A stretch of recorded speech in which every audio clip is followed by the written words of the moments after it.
We'll start in 5.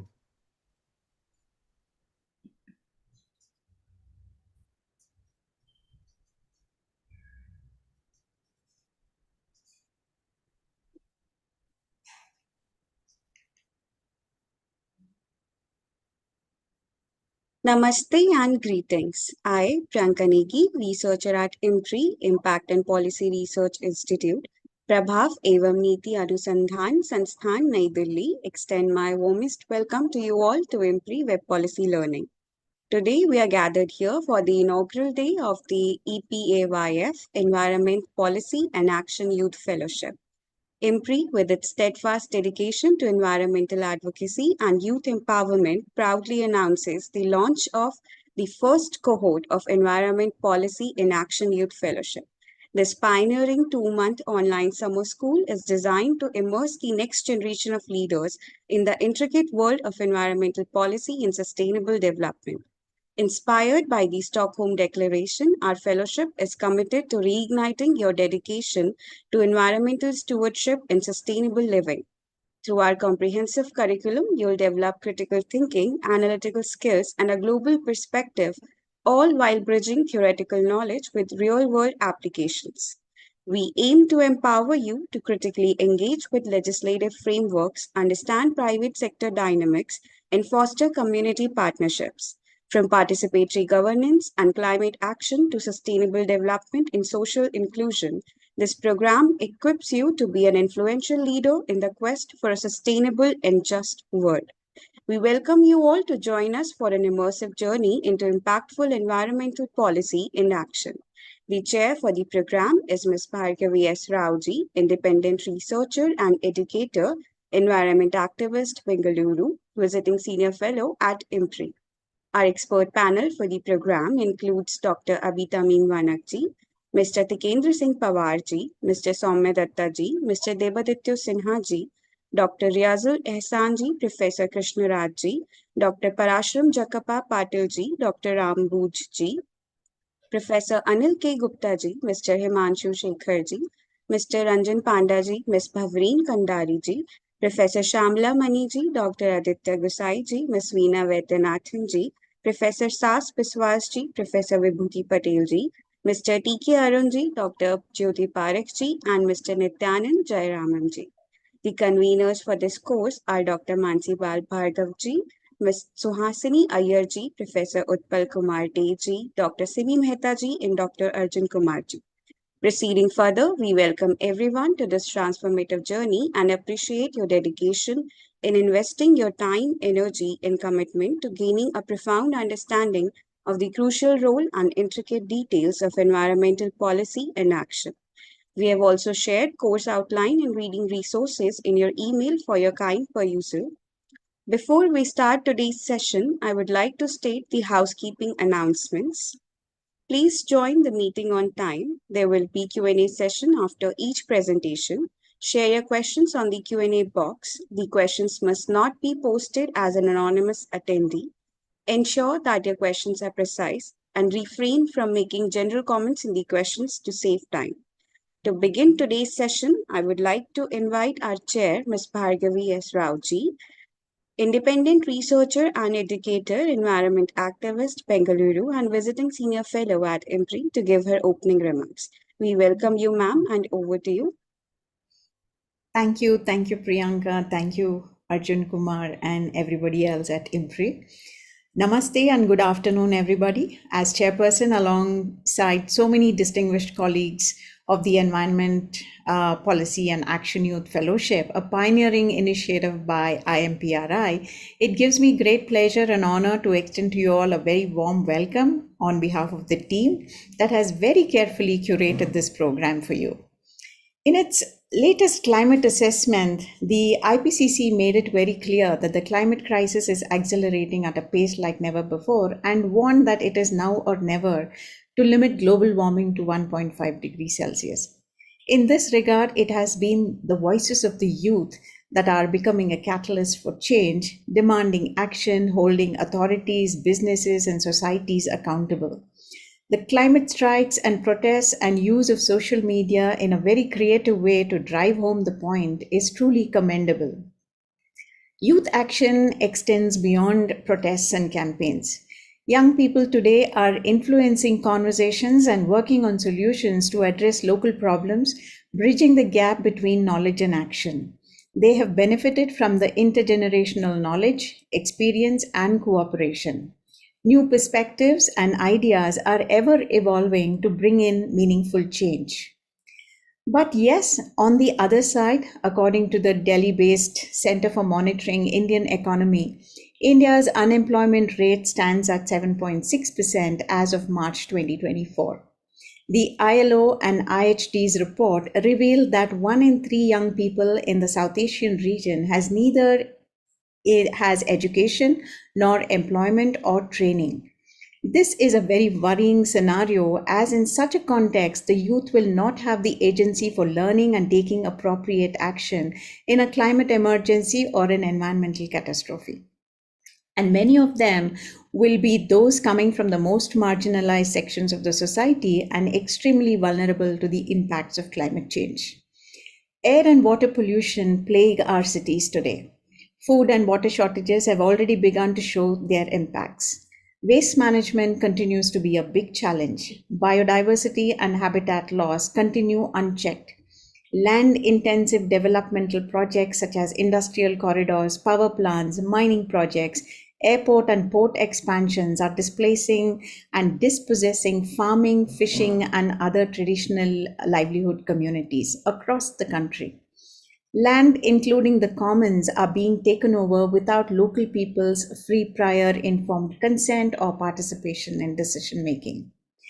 Prioritization of certain projects has resulted in the dilution of environmental, forest, biodiversity, and other laws. A host of projects today enjoy speedy completion as they have been removed from the purview of environmental clearances. The principles of environmental jurisprudence, such as the principle of intergenerational equity, the public trust doctrine, the precautionary principle, principle of sustainable development, principle of absolute liability, the polluter pays principle, and more, come together to ensure high environmental standards for interpretation of the law, policies, and also provide a basis to scrutinize and challenge certain decisions in court and guide decision making. But unfortunately, many of these are being dodged or ignored when decisions are made, and the mounting number of litigations in the state high courts, the NGT, and the Supreme Court are proof. The time taken to fight these cases in courts is a totally different story altogether. A large number of youth from the project impacted villages often migrate to major cities in search of jobs, leaving villages with women, children, and senior citizens to fend for themselves. Reinforcement of caste, class, religious, language, and other divisions has worsened the economic status of certain communities in these areas. Girl children are being pulled out of school, child marriage incidents have shot up, and access to public health remains a dream. An FAO study of 2023 revealed that South Asia is prone to extreme hunger and most vulnerable to climate change. The report highlights the increasing numbers of anemic women, children, and low birth weight and wasted children. This just explains the status of nutritional security at the household level in such areas where communities have been stripped of their potential to earn their 2 square meals a day.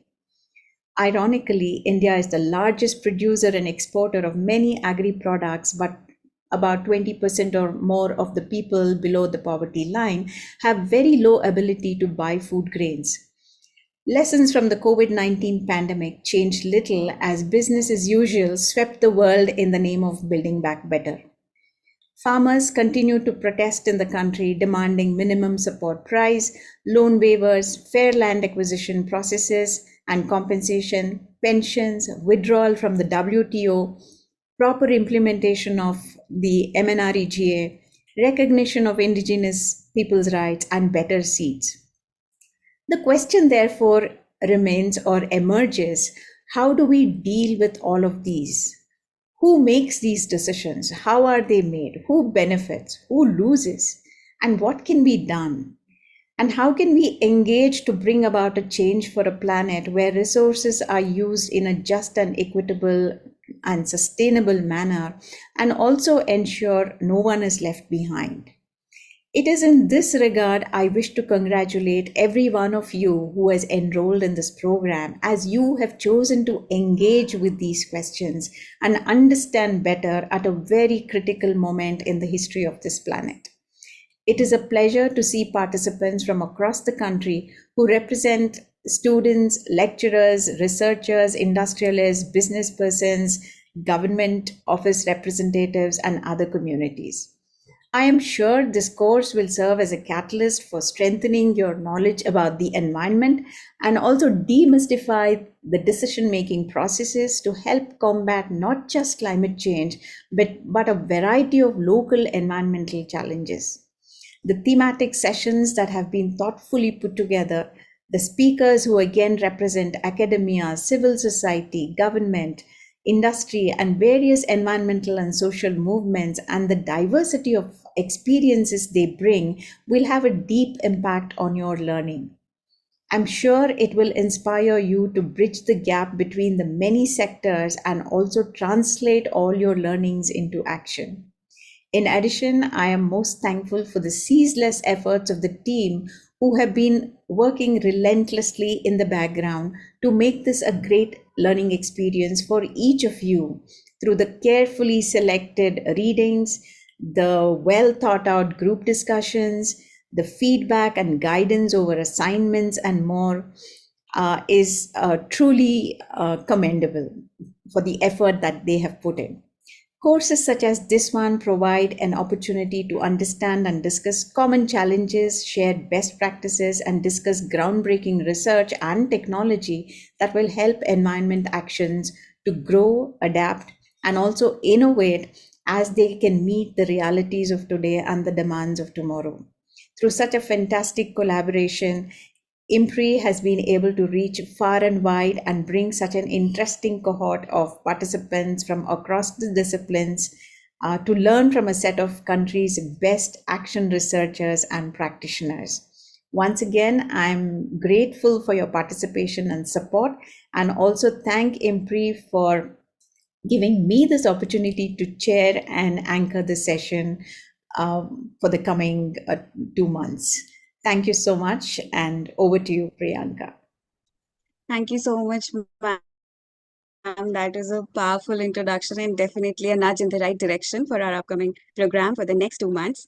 With that, we now move on to the first session of the day, and I'm delighted to invite Dr. Tamim Vanakji, Director of the Center for Policy Design at IMPRI, for his keynote address on environment policy and sustainable development issues and challenges. Over to you, sir. Thank you very much, Priyanka, and thanks to the organizers and IMPRI, and especially Bhargavi for inviting me on this panel and to give this keynote address. Just share my screen.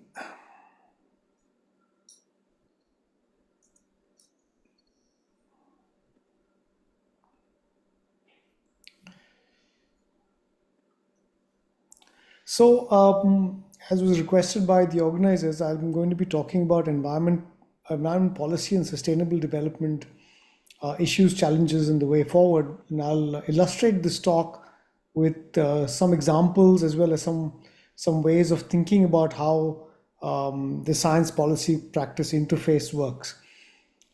Before I start, I want to acknowledge that this work is not just mine. It's done with a whole team and in collaboration with many different institutions.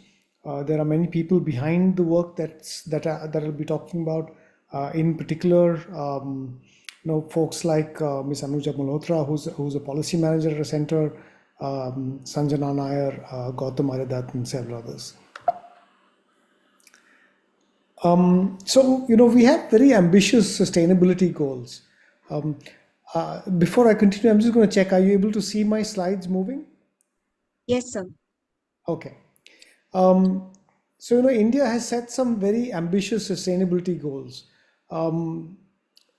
Related to climate change, we have two main goals. One is to reduce emissions, So we have promised that by 2030 we'll cut total amount of greenhouse gas emissions emitted for every unit of GDP by 45% over the 2005 level, and obtain more power from non-fossil fuels. We'll basically by 2030, country will draw 50% of its cumulative electricity requirements from non-fossil fuel resources. A third objective is also a focus on healthy and sustainable ways of living based on traditions and values of conservation and moderation. And this is something called Mission Life that was introduced a couple of years ago by the government, by the Ministry of Environment, Forests and Climate Change. In addition, India has set a target to be net zero by 2070. We are also party to the Sustainable Development Goals. We are party to several international agreements, such as the UN Decade for Ecosystem Restoration. We are part of the climate change COPs of the UNFCCC. We are a party to the Convention of Biological Diversity. We even hosted the COP on the UN Convention to combat desertification. So when it comes to environment policies, India really has been a leader in the global south. But as we know, climate change, degradation and biodiversity loss are complex issues, and there's a lot of interconnectedness. In fact, as Bhargavi was mentioning, there's a lot of complexity, not just with the natural sciences side of it or the biological side of it, but also the social sciences side of it, and how people are part of this whole thing. So people's rights are deeply intertwined with management and sustainability of our natural resources. Often what happens is that managing all of these requires a lot of interface between many different actors. And so this is what I'm going to talk to you about a little bit today, in terms of bridging this science, policy and practice interface that I'm talking about to sort of tackle these complex place-based sustainability challenges. Okay, so let's begin first by classifying some of these sustainability. The sustainability SPPI, which is the science policy practice interface. So one such category is called the knowledge gap. Okay, so in this case, we assume that there is that the only thing holding us back is a lack of knowledge. And if we are able to fill this knowledge gap and all the key stakeholders agree that science, that scientific knowledge has the highest relevance and it has all the solution to deliver the that science will deliver the solution, then the approach is straightforward. It's a linear model where knowledge is transferred to the policymakers, and policymakers then act on that and deliver a policy that will solve the problem. And we'll talk of a couple of examples on this. One example, for instance, is whenever there's a disaster or a calamity, or with the COVID pandemic, although the COVID pandemic was not completely linear, but eventually it was a matter of having a knowledge gap.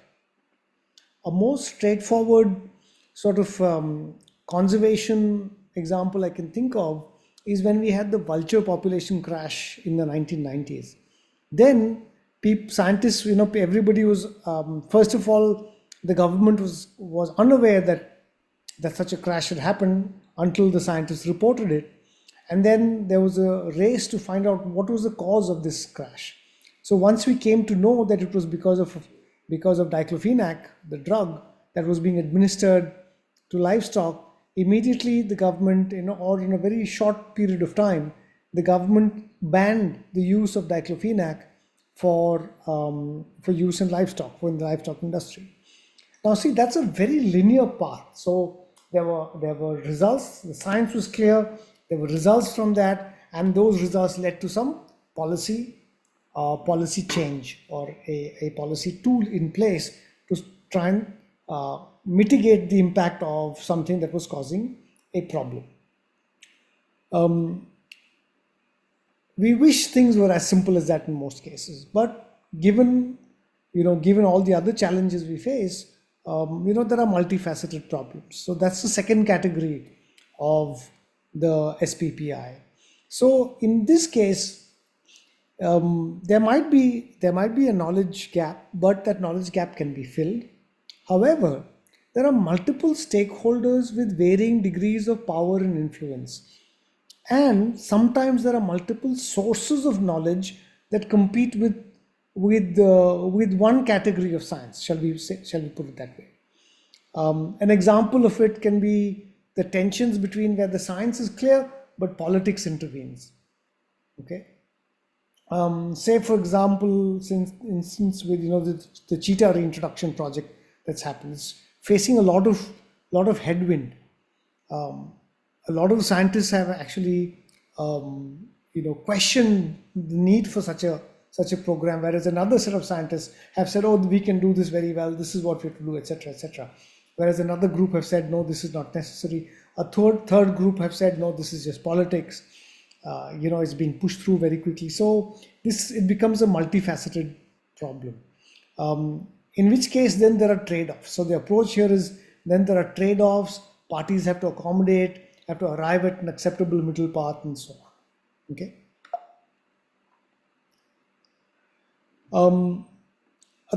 A third category is the hegemonic alliance, where policy and practice join hands and actually undervalue the science. Okay. So for example, when we had the Green Revolution, we achieved that through massive use of groundwater, so pumping groundwater. Now the science is very clear here that if you continue pumping groundwater, you're going to have lots of negative impacts on soil. Eventually you're going to face a crisis of the availability of groundwater itself. You're going to have increased salinity problems. You're going to have lower fertility, soil fertility. You're going to have increased dependence on fertilizers, chemical fertilizers and pesticides. But because the policy and practice have become so entrenched and the politics has become so entrenched, the science becomes irrelevant in this case. The same thing also is happening for many of the climate change problems that we are talking about. Everybody agrees now that climate change is the pressing emergency of our time. But there's a lot of, especially by the developed nations, there's a lot of reluctance to take the hard actions that are needed for doing this. And therefore it requires a very broad-based advocacy approach to a coalition approach to try and address these problems that have, an alliance of the powerful, so to speak. And finally, we have what's called a wicket problem, where we have divergent perspectives about what the issue actually is. So most people can't even seem to agree on what the problem is, or people have very different perspectives on the problem and how to approach it. For example, we had many different versions of the Western Ghats report. You had a Madhav Gadgil expert committee report, and that had a certain approach to the problem of defining the problem and of defining solutions. But the government was not okay with that. So then they came up with another set of reports or another set of prescriptions based on, this is the Kasturi Rangan report that they then commissioned. And so that came up with a different set of actions, first or identified the problem differently and then came up with a different set of prescriptions for how to do this. So in this case, the approach often requires a co-production approach. So multiple stakeholders need to work together to produce the solutions, and it requires a multidisciplinary way of acting. Okay, so I'll go deeper into with some illustrations based on some work that we have done. So, this is an aspect of research that I've been doing for many years, and we've got some of the largest dog populations in the world, and the science is pretty clear on this, but there are multiple different actors that work here. So this becomes the policy itself then becomes science free.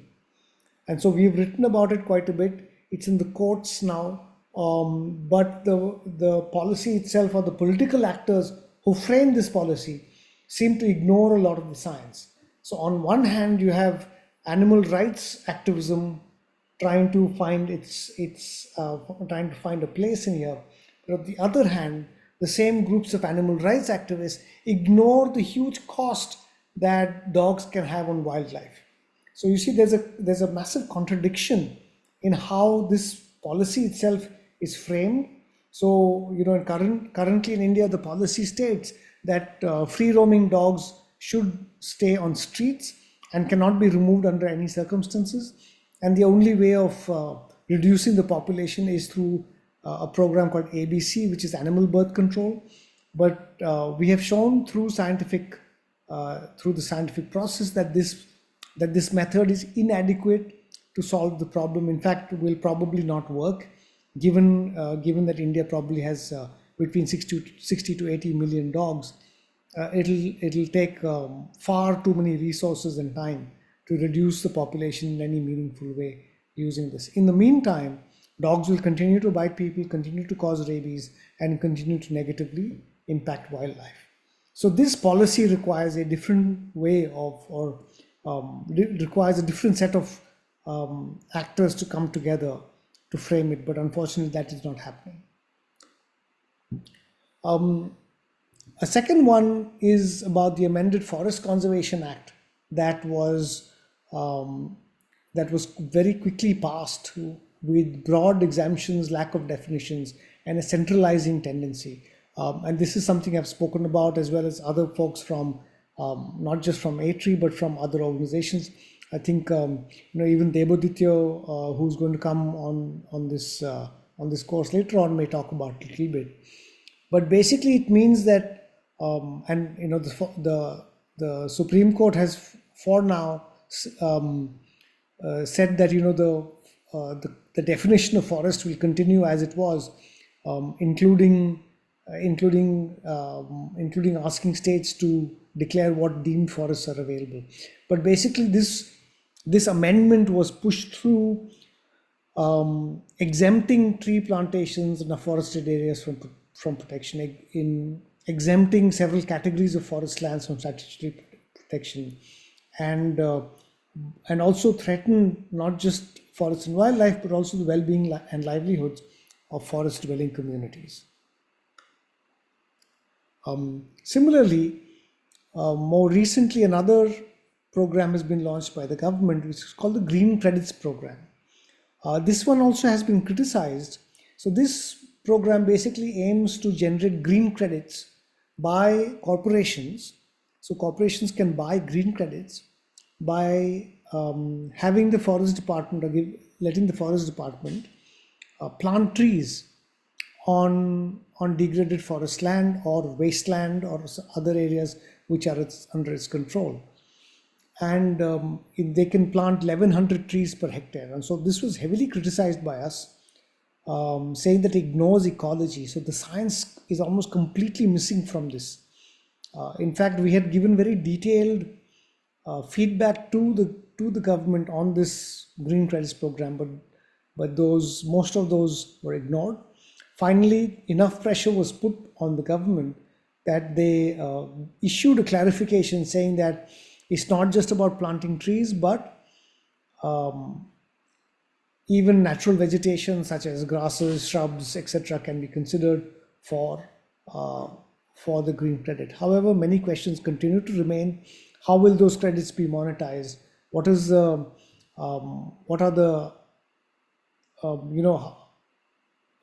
the monitoring mechanisms for this, and so on and so forth. Another example I'll give you is about the Wildlife Protection Amendment Bill or the act that has been passed now. It's been 50 years now since Project Tiger and the Wildlife Protection Act has come into force. How shall we call this? Shall we call this a success? If you look at many parameters, definitely yes. The Wildlife Protection Act in its 50 years has been a resounding success. It has brought some species back from the brink. It has definitely helped in solidifying a conservation ethos in the country, and it has protected large tracts of land, although still less than about 5%, and brought them under the protected area network. However, my colleague Rajkamal Goswami and I wrote in the Frontline magazine, is this act now sufficient for the next 50 years? Do we need to see massive changes in it? And while the amendment was being made, we had again provided detailed feedback to the government on this, basically saying that we need to rethink the act. It's been 50 years since the original act, and now in the next 50 years we need to rethink what this act can mean for animals, for wildlife protection in India. And we had in particular stated that the method of declaring species in Schedule 1 and Schedule 2 and so on lacked scientific basis. But the government went ahead and reclassified, basically collapsed the 5 schedules into 2 for animals without any scientific basis. And this continues to be problematic. So you will have species like the tiger and the bustard in Schedule 1, whereas species that are very common like the jungle cat or even the peafowl for that instance, listed in the same schedule. So then it becomes difficult for us to have an objective way of looking at conservation in India. So this is something that we'll keep debating, we will keep giving feedback on, we'll keep pushing so that these policies can then incorporate more science into them. I'm going to talk now a little bit about trade-offs in sustainable use, land use and management based on those SPPIs that we looked at earlier.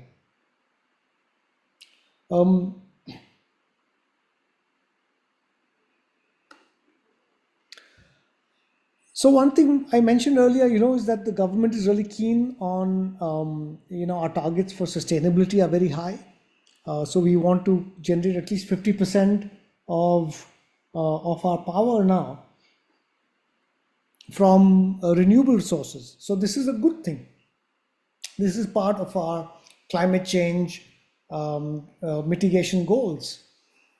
Things that we promised in Paris as part of the Paris Agreement.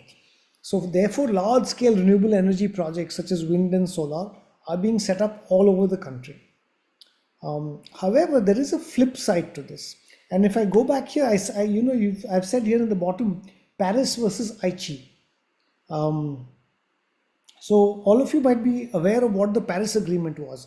These are the climate change goals that the world has set. But the Aichi protocols also are about saving biodiversity and are goals for protecting biodiversity. And so why is it a versus? Why is our climate change goals now acting against our biodiversity goals? So this is something that we've been cautioning the government about. And this is also a part of the, looking at how we can integrate science into policy. So I'll give you an example of that. Green projects in India are exempt from environmental impact assessments.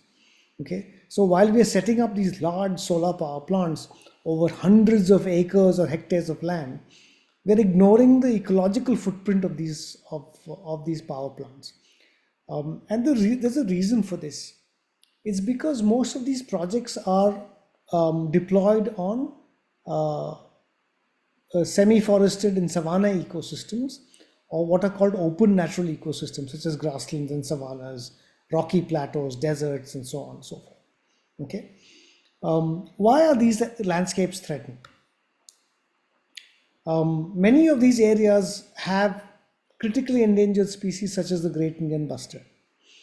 And in fact, when the Supreme Court had given its its judgment in 2021, directing power companies to put all their lines underground, especially in GIB habitat. There was a spate of articles about how this bird stands in the way of India's green goals, how it was somehow a hurdle to our achieving, our renewable energy goals. So there was a conflation here, conflation between green in terms of biodiversity protection and green in terms of energy production. Okay, so these were then pitted against each other. So as if it was bad enough that earlier environment development is being pitted against environment, now environment itself is being pitted against environment. So you see there's a big contradiction here. Now the government, the Supreme Court has said that the experts can mark out which areas can be used for or which areas are important for bustards, and then the with lots of pressure from the power companies.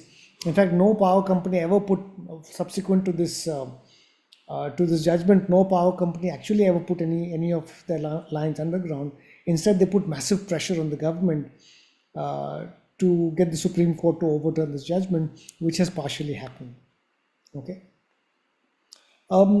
And a root cause behind all of this is an undervaluation of what we call open natural ecosystems in India. Okay. Most of you are familiar with India's forested landscapes, but how many of you might be aware that also there's something called an open natural ecosystem, which are mostly non-forested, and these cover about 10% of India's land mass. Unfortunately, most of these areas are also categorized as wastelands by the government. And these are the areas that are then targeted for RE deployment. However, we have done a lot of work on this, and we've shown that open natural ecosystems in India are important for people and livelihoods. They are the source of economic resilience for more than 10 to 20 lakh pastoralists in Maharashtra alone. But overall across India, millions of pastoralists are dependent on open natural ecosystems. ONEs are a reliable and critical storage for below ground carbon, and I'll talk about this a little bit more. And they're also important for biodiversity conservation. We have many endangered species which are endemic to our open natural ecosystems. I mentioned the bustard, but there are many others such as the chinkara, the blackbuck, the lesser florican, the Indian wolf. And now the government has finally recognized the importance of these open ecosystems and has brought in the cheetah. And they're claiming that cheetahs will now save our grasslands. However, before that happens, they have to change the wastelands policy. We've also got a lot of focus on carbon sequestration, again to meet our goals that we've, the Paris Agreement goals, as well as the NDC goals, which is basically the land degradation neutrality goals. And in this, we have said that we will restore land and we will sequester carbon. But most of that carbon sequestration goals have been set in tree planting programs. All of us believe very firmly and fervently that by planting millions of trees, we'll then be able to reverse deforestation, we'll be able to reverse the loss of carbon from our ecosystems. However, if you look at a large part of India, it doesn't fall under the tropical forest biome. So here you see in this, there is the tropical forest biome, which is what we assume most of India to be. And a lot of India is tropical forest. And you can see that a lot of carbon sequestration happens in tropical forest. Above ground, it stores about 120 tons of carbon per hectare. And below ground, it stores about 123 tons of carbon. So these are from global figures. This is from the IPCC report. However, if you look at this square here, you'll see that tropical savannas, which occur in much drier landscapes. Now, what are these dry landscapes and where are these dry landscapes? These dry landscapes, as I'm sure all of you who are familiar with most of peninsular India, will see that all the semi-arid landscapes of India cannot support forests because there's not enough rainfall. Areas that get less than 800 mm of rainfall cannot support forests. Instead, those support tropical savannas. And in tropical savannas, because there's far less rainfall, you have lower above ground carbon sequestration. Okay, so your trees are lower. So above ground, there's less carbon sequestration, only about 29 tons per hectare. But if you then look at what is below ground, okay, the figure is similar to that of tropical forests. So the soil carbon that you get in below ground, in savanna ecosystems below ground, is almost equal to that of forests. And therefore, you have a huge potential in our savanna landscapes to increase below ground soil carbon. And we'll talk about that now. Unfortunately, as I mentioned, most of these areas have been classified as wastelands by the government. So this is a policy document by the government of India, which classifies large tracts of India, 30% of India's land mass, as a wasteland. Okay, and this is the Wastelands Atlas of India that is brought about regularly by the Department of Land Resources under the Ministry of Rural Development. Okay. So under this, there are various categories of wastelands, including degraded pastures, grazing lands, land with dense scrub, land with open scrub. These are all your savanna ecosystems or open natural ecosystems. Okay. The other problem that happens is that, in forests, most of the forests in India are governed by the Forest Department. They were declared as forests under the British, and with the Godavarman case, a lot of areas that met the dictionary definition of forest were then considered to be deemed forests. But the grasslands of India and the open natural ecosystems of India, unfortunately, have fallen through the gaps.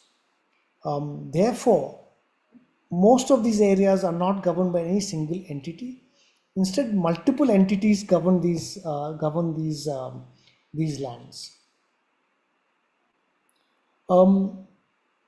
So this is just a quick. This is an analysis we did for one state, but this shows you all the various departments that are governing wastelands, from revenue, so Department of Agriculture, Department of Rural Development, Department of Revenue Land Record, Department of Planning, Department of Animal Husbandry, Department of Mines, the Forest Department, Industrial Development Corporation, so on and so forth. So the governance of grasslands itself is not in any one entity. So therefore it becomes a huge problem. So you saw that the multifaceted problem, this is one of those.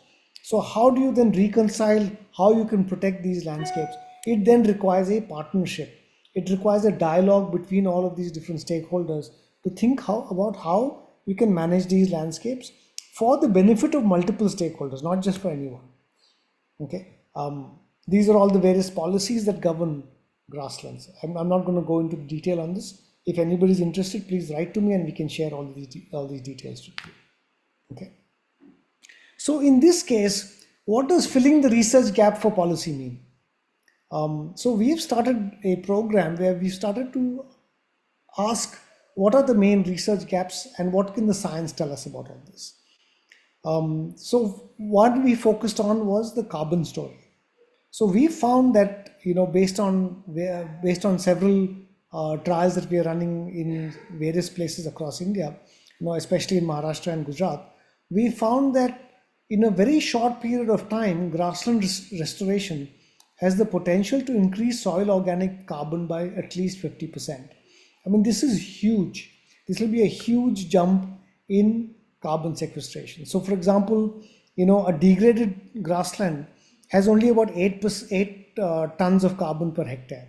Whereas if you restore it, carefully with the right kind of planting materials and the right kind of protection, within just a short period of time, within 3 years, it can increase up to 12 tons of carbon per hectare. So that's a huge jump, 50% jump.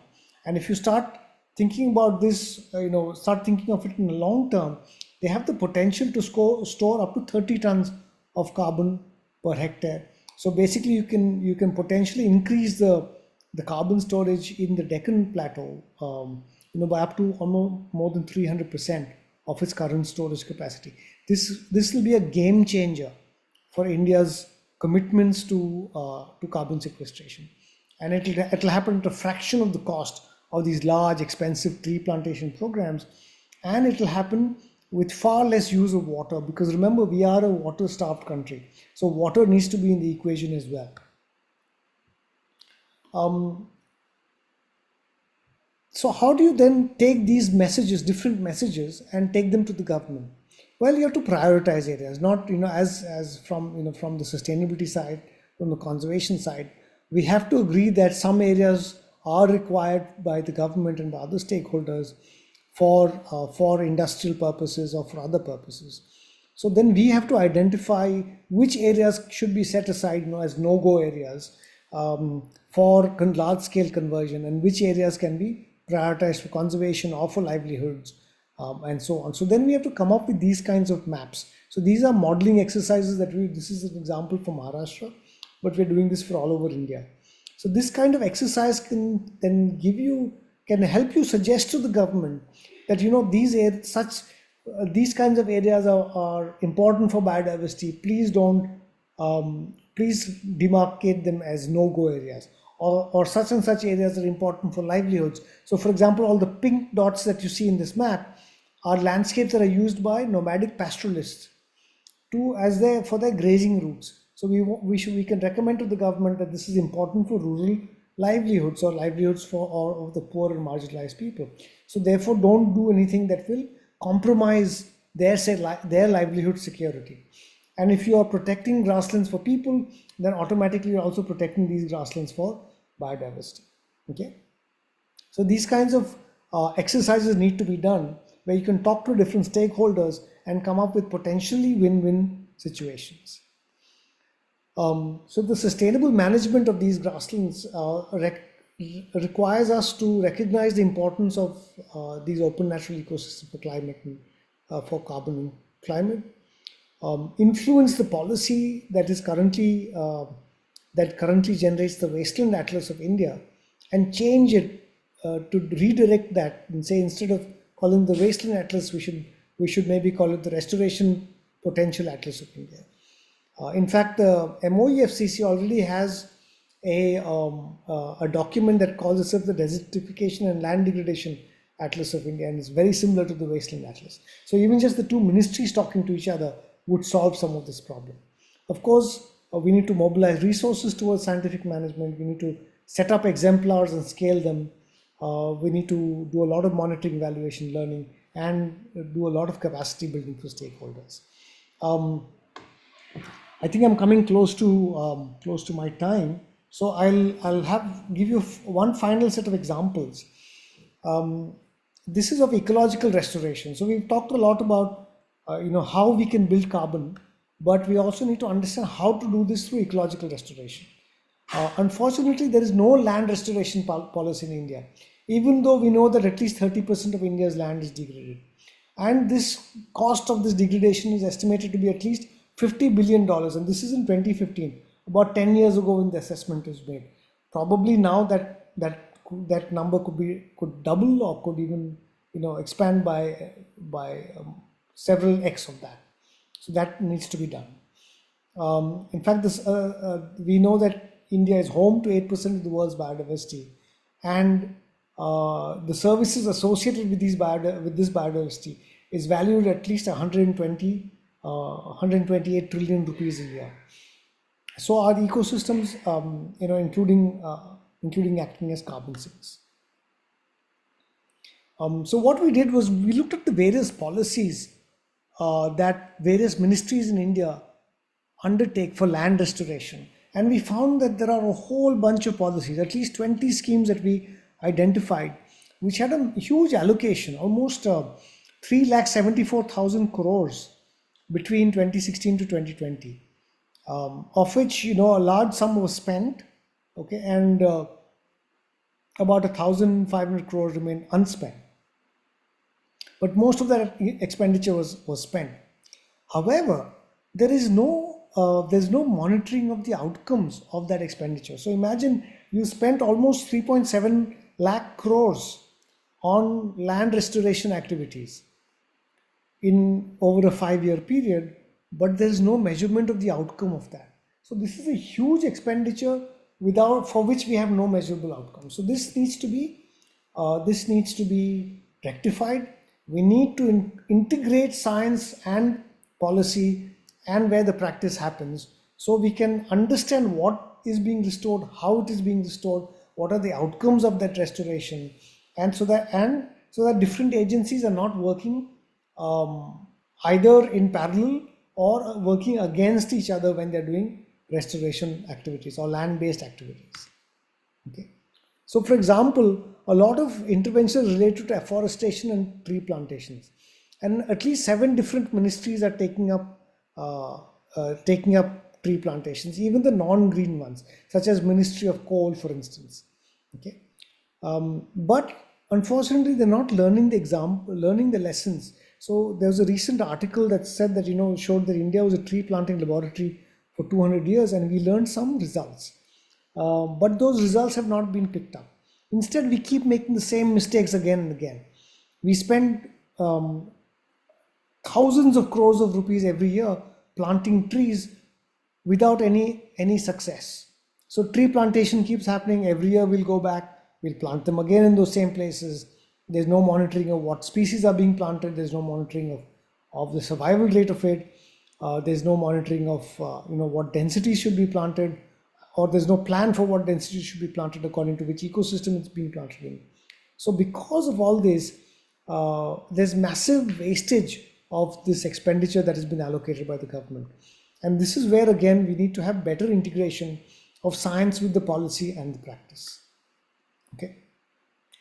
And most importantly, we need to have effective monitoring and evaluation protocols that have feedback loops into the policy. So if something is going wrong, we need to be able to tell the practitioners that something is going wrong, and the practitioners then need to tell the policy makers that something is going wrong, and the policy makers need to be adaptive to those things. So this is called adaptive management, and that feedback has to be there, and it has to start with a strong monitoring and evaluation program. Unfortunately, we don't have that in India, and this is where we need to institutionalize these kinds of feedback loops. And it's there in, for example, in any other industry, you have a feedback loop, you have a monitoring loop, you have a evaluation protocol. But for the environment, we seem to have very few of these. So this is a large lacuna in our policy. Finally, I want to say that sustainability is not just a technical process, and the policy then therefore needs to also address these additional complexities. The complexities arise from ideologies, different ideologies about what constitutes sustainability. Some people might say that locking away 10% of India's forests and removing all the people from them so that they are only for biodiversity is their idea of sustainability. Some people say that no, India's indigenous populations have equal right to forest lands because their livelihoods are dependent on it, and they are the custodians of those lands. And in fact, there is even a law for that, the Forest Rights Act, that gives them that right. So there are differing ideologies here. Many people in the government say, no, we have to develop at all costs. That first we will develop and then we can worry about the environment. But we are already feeling the impacts of that development at all costs. We know that the air in our cities is unbreathable. All our waterways are polluted. We barely have any biodiversity left in most of our land.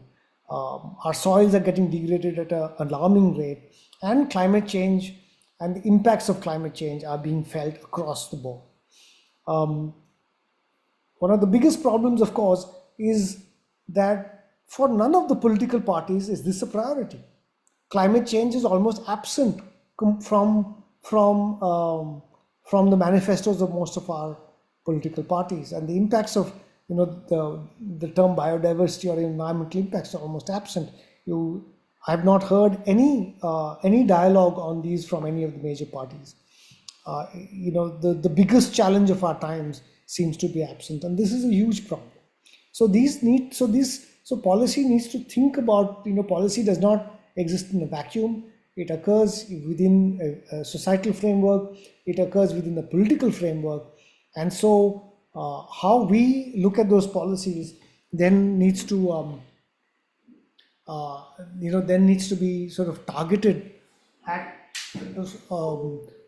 our approach needs to target policies or formulate policies according to these realities, the lived realities that we are in at the moment. Okay. So I'll end my talk here. I think I've spoken for quite a bit, and I'm sure there's lots of questions. I hope there are lots of questions. There are certainly a lot of comments. So I'll end here now and take any questions there are. Thank you so much, sir. That is a very comprehensive and enlightening session.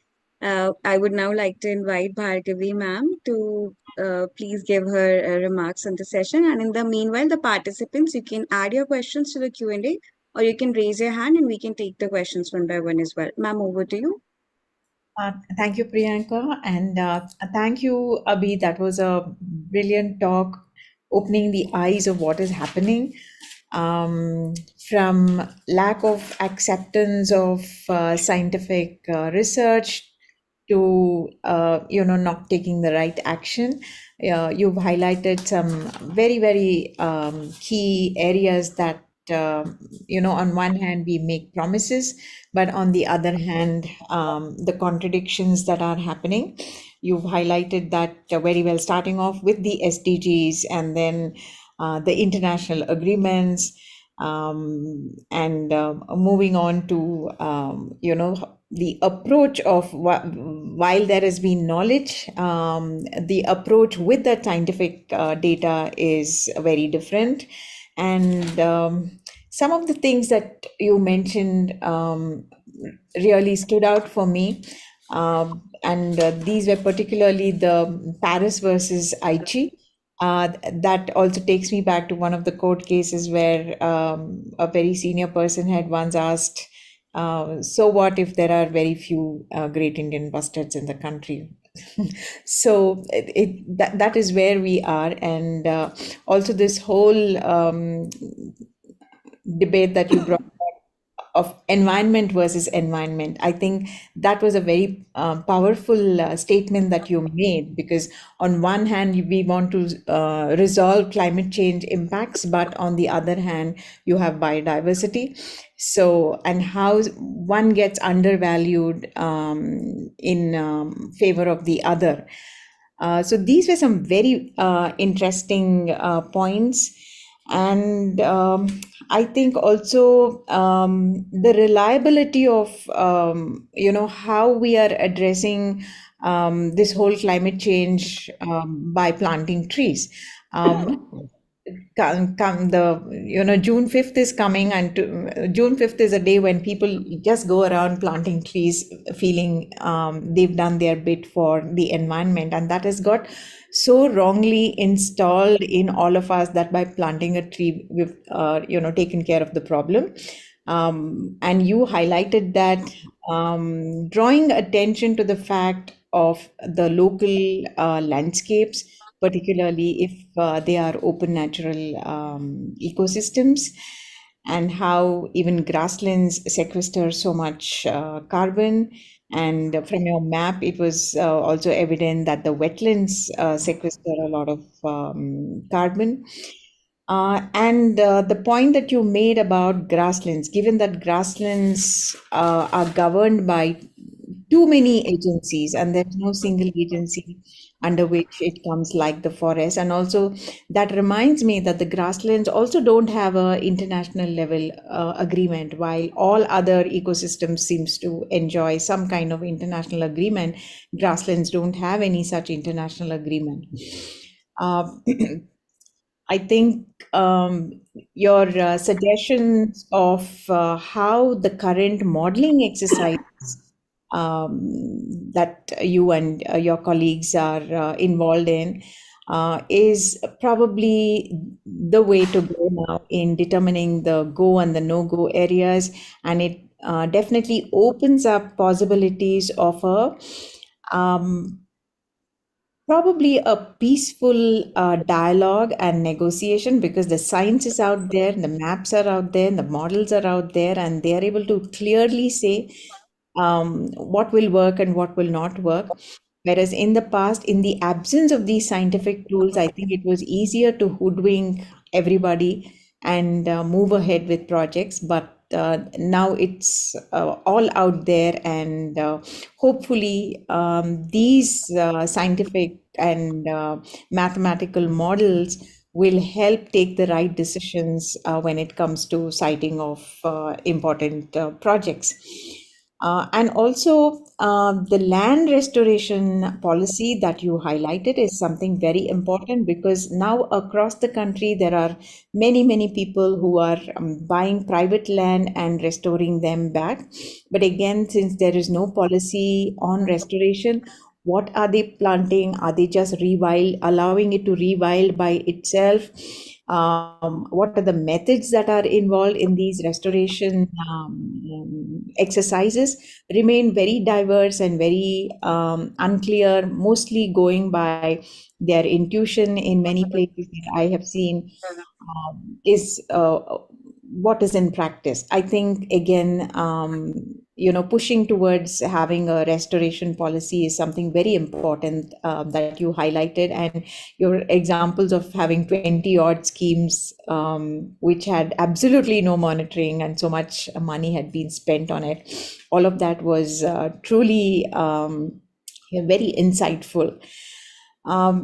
Then I think also the effective monitoring and evaluation protocols, and the feedback loops that you spoke about, and the adaptive management. So these are research methods that have been fine-tuned. And recently I was talking to somebody from Cambridge University, where they are practicing this and ensuring governments at various levels are adopting these practices. I think it is time that it is brought to India also, and we also work with similar exercises and institutionalize them, so that there is some feedback in all the work that is happening at various levels of the government.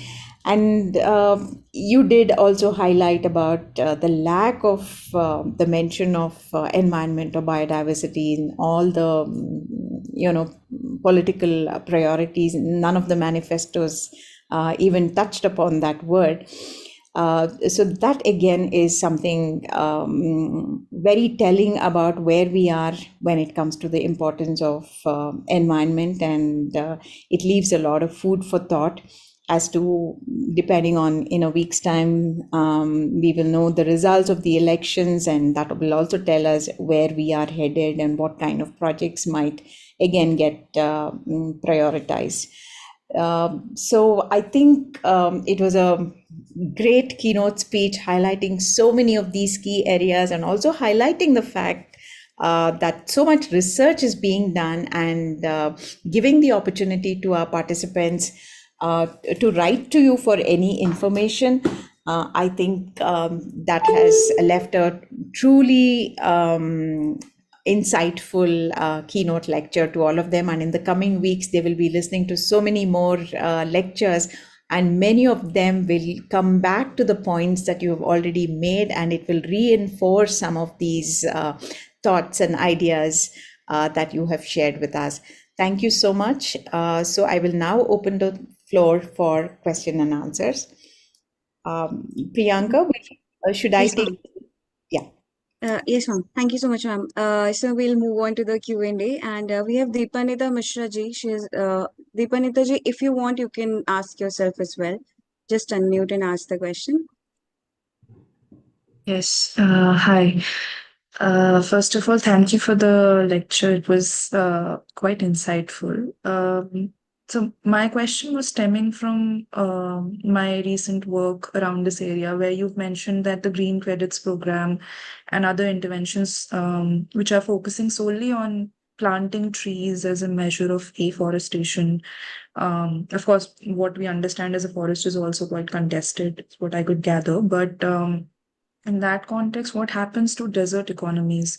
What happens to rural communities, pastoralists, who have basically built their livelihoods through, for instance, salt farming in the Greater Run, in the Little Run and Greater Run, where either we're talking about afforestation from the forest department, or we're talking about setting up solar parks and use of renewable energy there. So in either way, the community seems to be losing out.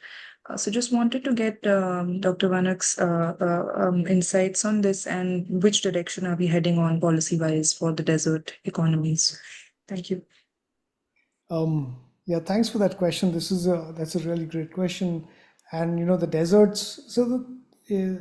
The desert ecosystem, in fact, is one of the most misunderstood worldwide. In fact, and if you look at what the UNCCD is, there's an entire convention, the United Nations Convention to Combat Desertification.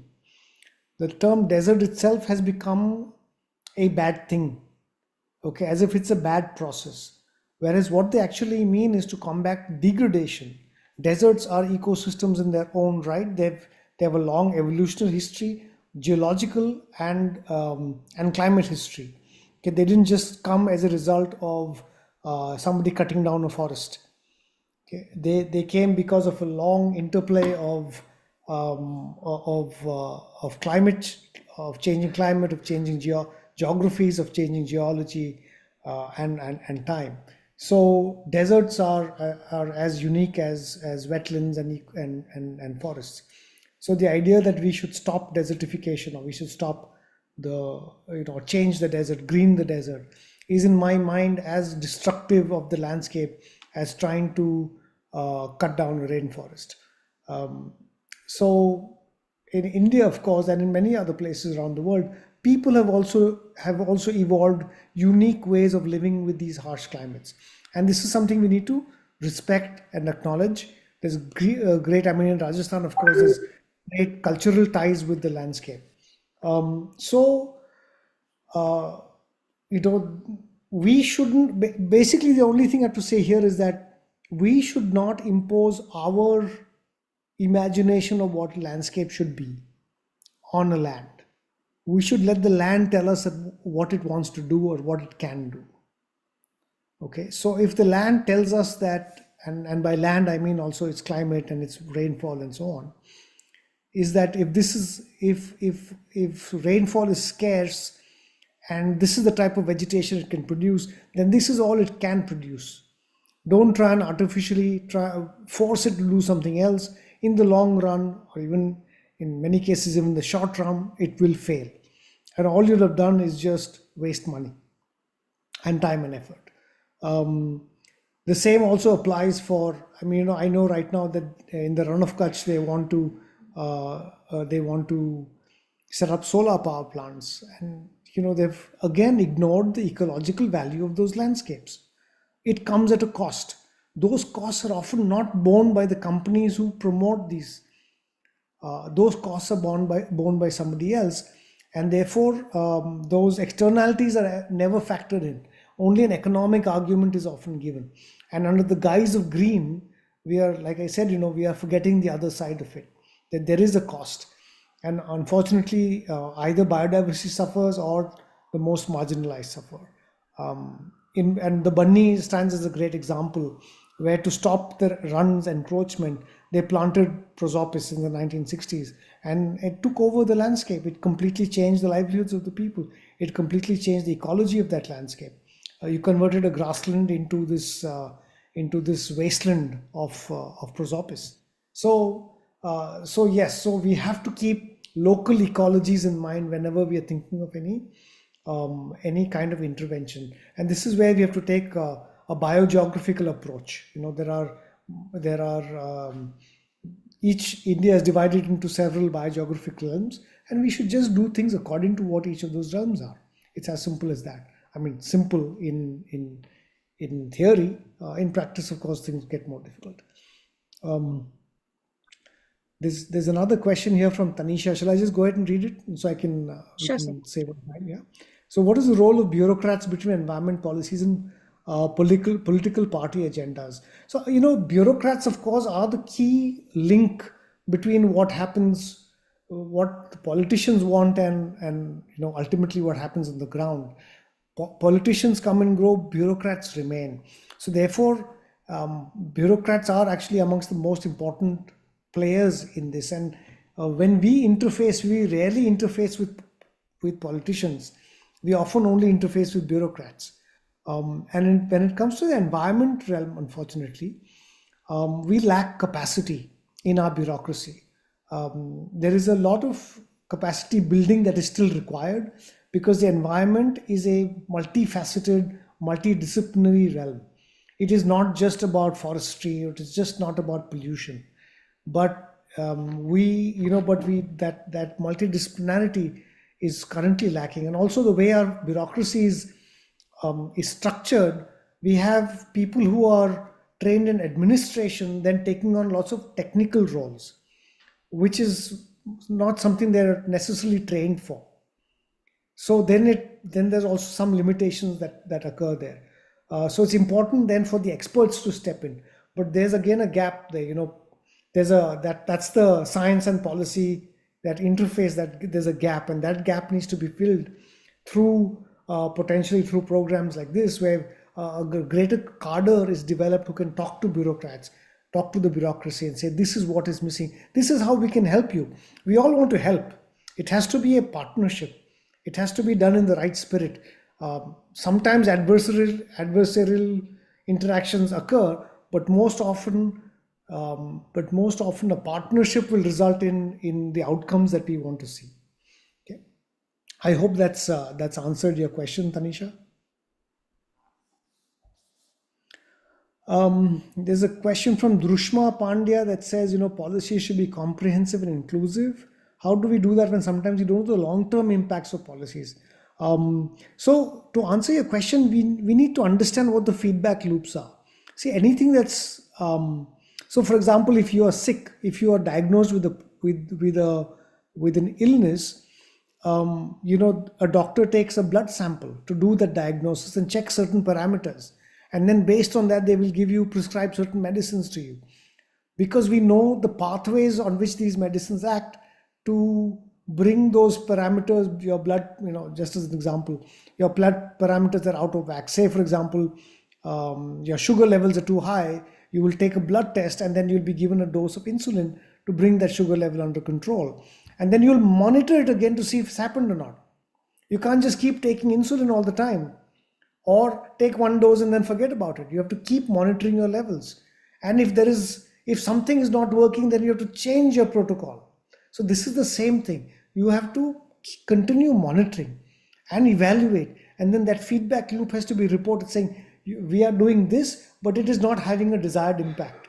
Because when we do something, we expect to see some impact. We expect to have a goal, a policy goal, an outcome goal. And so if we see that those changes are not meeting those goals, or we think that those goals are not going to be achieved by the actions that we are doing, then we need to change something. And that can only happen if you keep measuring along the way. Unfortunately, we don't do that. We just assume that once we've started something, we'll keep doing it in perpetuity, and magically our goals will be met. So for example, there is a goal of achieving 30% forest cover in India, and we assume that if we keep planting trees, we'll achieve that 30%. Whereas that's not happened. It's been 50 years now since that goal was put in place, and we've spent lakhs of crores of rupees. Nothing has happened. We've actually seen loss of forest cover. So we need a feedback loop. We need adaptive management. We need policies that listen to realities that come from the ground. Okay. Why do we lack comprehensive environment or climate policy? Actually, we don't lack environment policy. We have some of the most comprehensive environment policies in the world. Some of our the Forest Conservation Act, the Forest Act, the Environment Protection Act, the Wildlife Protection Act, they are all very comprehensive. I mean, the Wildlife Protection Act has some problems, but most of the other environment ones are very comprehensive. We have a climate change policy. The problem is not necessarily in some of these policies, but the problem is in the implementation of these policies. The fact that these policies may have been created without thinking about all the stakeholders that were there, without thinking about the pathways to implementation of all of these policies. So that's answering that question. Does the Green Credit Program cover below ground? Not to our knowledge, it doesn't. In fact, the Green Credit Program is very thin on specifics. We don't even know what the credits will be generated on. We don't know what the M&E protocol is for that. We don't know what is the basis for which credits will be issued. So there's a lot of lacuna in how the policy itself has been framed, and we hope that the government will make it clear they will have to, because as soon as they start implementing it, all these questions are going to arise. So currently there's only a one-page document that says green credit program. That's it. So this is all I can see here in the, there's a couple of, where private-public partnership models stand in environment policies. This is where I think there is more partnership required. So I can give you examples from my own work or from our work at EPAYF. We have signed MOUs with state governments in Maharashtra. We are doing so in Tamil Nadu. We are doing so in Karnataka, to work with the government to better inform and to better implement some of these policies on the ground. So more of that is required for agencies, for the scientific institutions, the experts, and I mean experts not just from the natural sciences but also from the social sciences, to come forward. The policy research, for example, IMPRI, to come forward and better inform government on environment policies. The last one is, what do you think about using interventions like JFMCs for managing forest cover?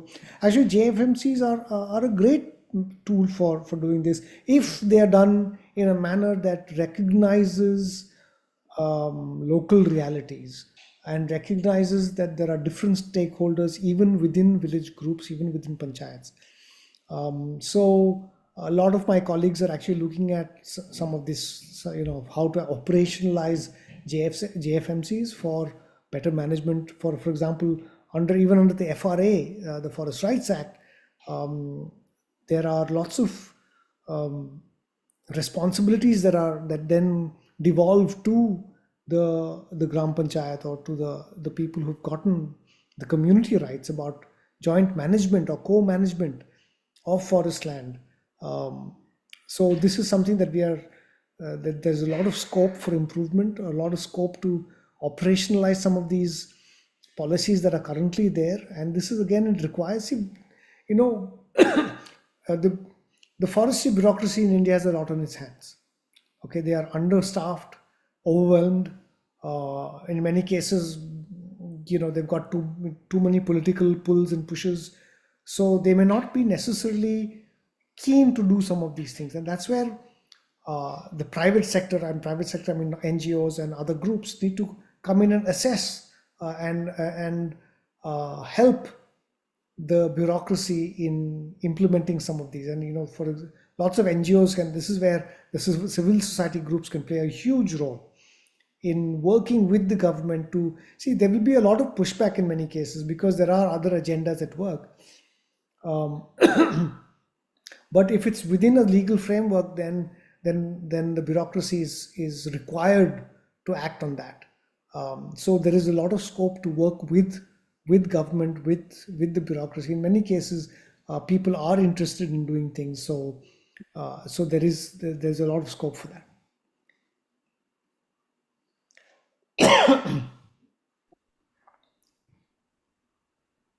Thank you, sir. Yeah. Sir, I think Ketan ji wants to ask a question. You can go ahead. Hello, sir. Hello. I asked one question earlier. Yeah.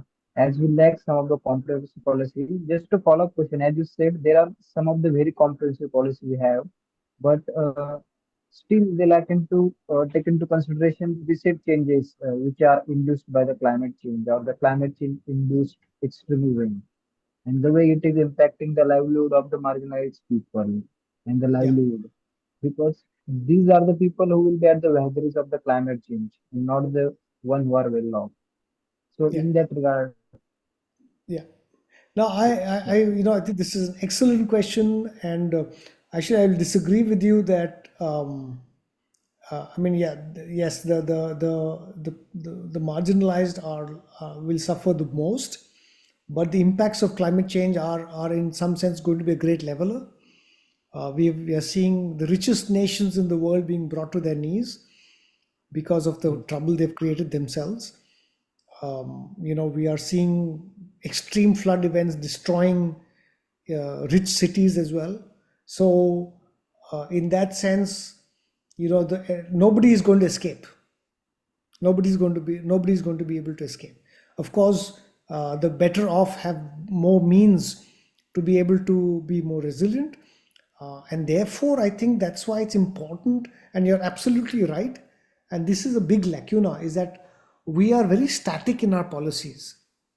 We think once we Yeah. made a policy, it's set in stone, and that it has to be followed.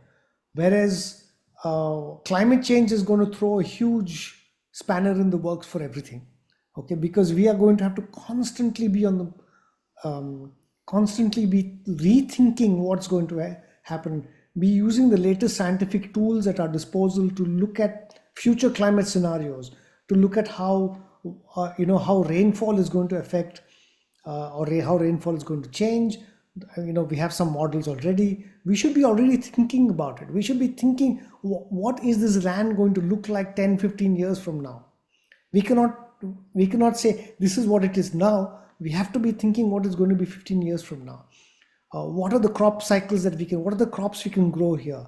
If you're going to have an extreme flood event this year and then a drought for the next 2 years, what is going to happen to the water situation in these areas? We're going to have to think about movement of animals, from a wildlife conservation perspective. The seasons themselves are changing, so animals are doing things differently. There's a change both in the latitudinal as well as altitude movement of animals. Animals are expanding their ranges into areas that they weren't there before. All of this is going to pose extreme challenges for a country like India, where basically there's no more space for anything to move anywhere else. So we are going to have to consider all of this. And that's why all our climate change plans need to factor in all of these various things. And therefore, you can't just have one agency looking at any of this. It has to be an all hands on deck kind of approach. From it's the environment. So there's something called One Health. And I've often said that we need to use the One Health approach for everything. So where environment, people, animals are all linked, and their health needs to be considered in a linked manner as well. So this is where we need to move towards ultimately, and I hope this. I think we have no choice but to move towards that. Thank you so much, sir. Kedaji, I Thank you, hope you sir. don't have. Do you have any other question? No, yes. Thank you. All right. Thank you so much, sir. Since there are no more open questions and no more hands raised, I think we can go ahead with the next session. Before that, sir, I thank you so much for being here with us today. And thank you for patiently answering all of our questions. And we hope to learning from you in our future IMPRI events as well. Thank you so much for being here today, sir.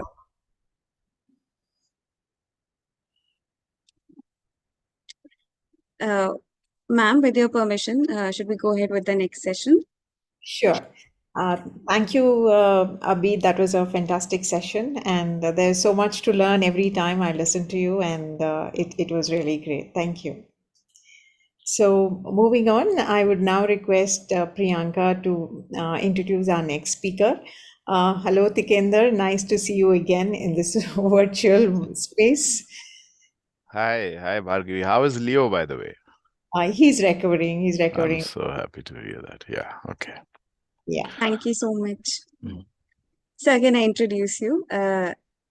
For our next session, I am honored to invite Mr. Tikender Singh Pawarji, former Deputy Mayor, Shimla, Himachal Pradesh, and visiting senior fellow at IMPRI. Sir will be guiding us through the topic of environmental action through participatory governance. We welcome you, sir. The floor is all yours. Okay. So, Priyanka, thank you so much. Bhargavi, Arjun, Simi. Just two questions from my end initially. You said what was the topic? Environment, governance. Come again? Yes, sir. Environmental action through participatory governance. Okay, environmental action through participatory governance. Okay, fine. And what is the time frame we are looking at? So regular 20-30 minutes and Sure. Q&A. Okay. And Priyanka, would you be able to tell me who all are participants? Are they students? Are they professionals? Yes, So sir. I need to keep that note Sir, then. so we have a mixed group of participants here. We have Sure. students also, we have researchers, we have senior research executives. We also have people from representing governments, and we have some senior executives here as well. Okay, great. So thank you so much, Priyanka. And when we talk about environmental action, okay, so we need action. I think that's what is important in this discussion, and through participatory governance. Now, since I have not structured my talk, and in fact, at times I've always asked the participants to ask questions and then started. But here I'll do a little maybe amendment in that. I'll speak for another 15-20 minutes.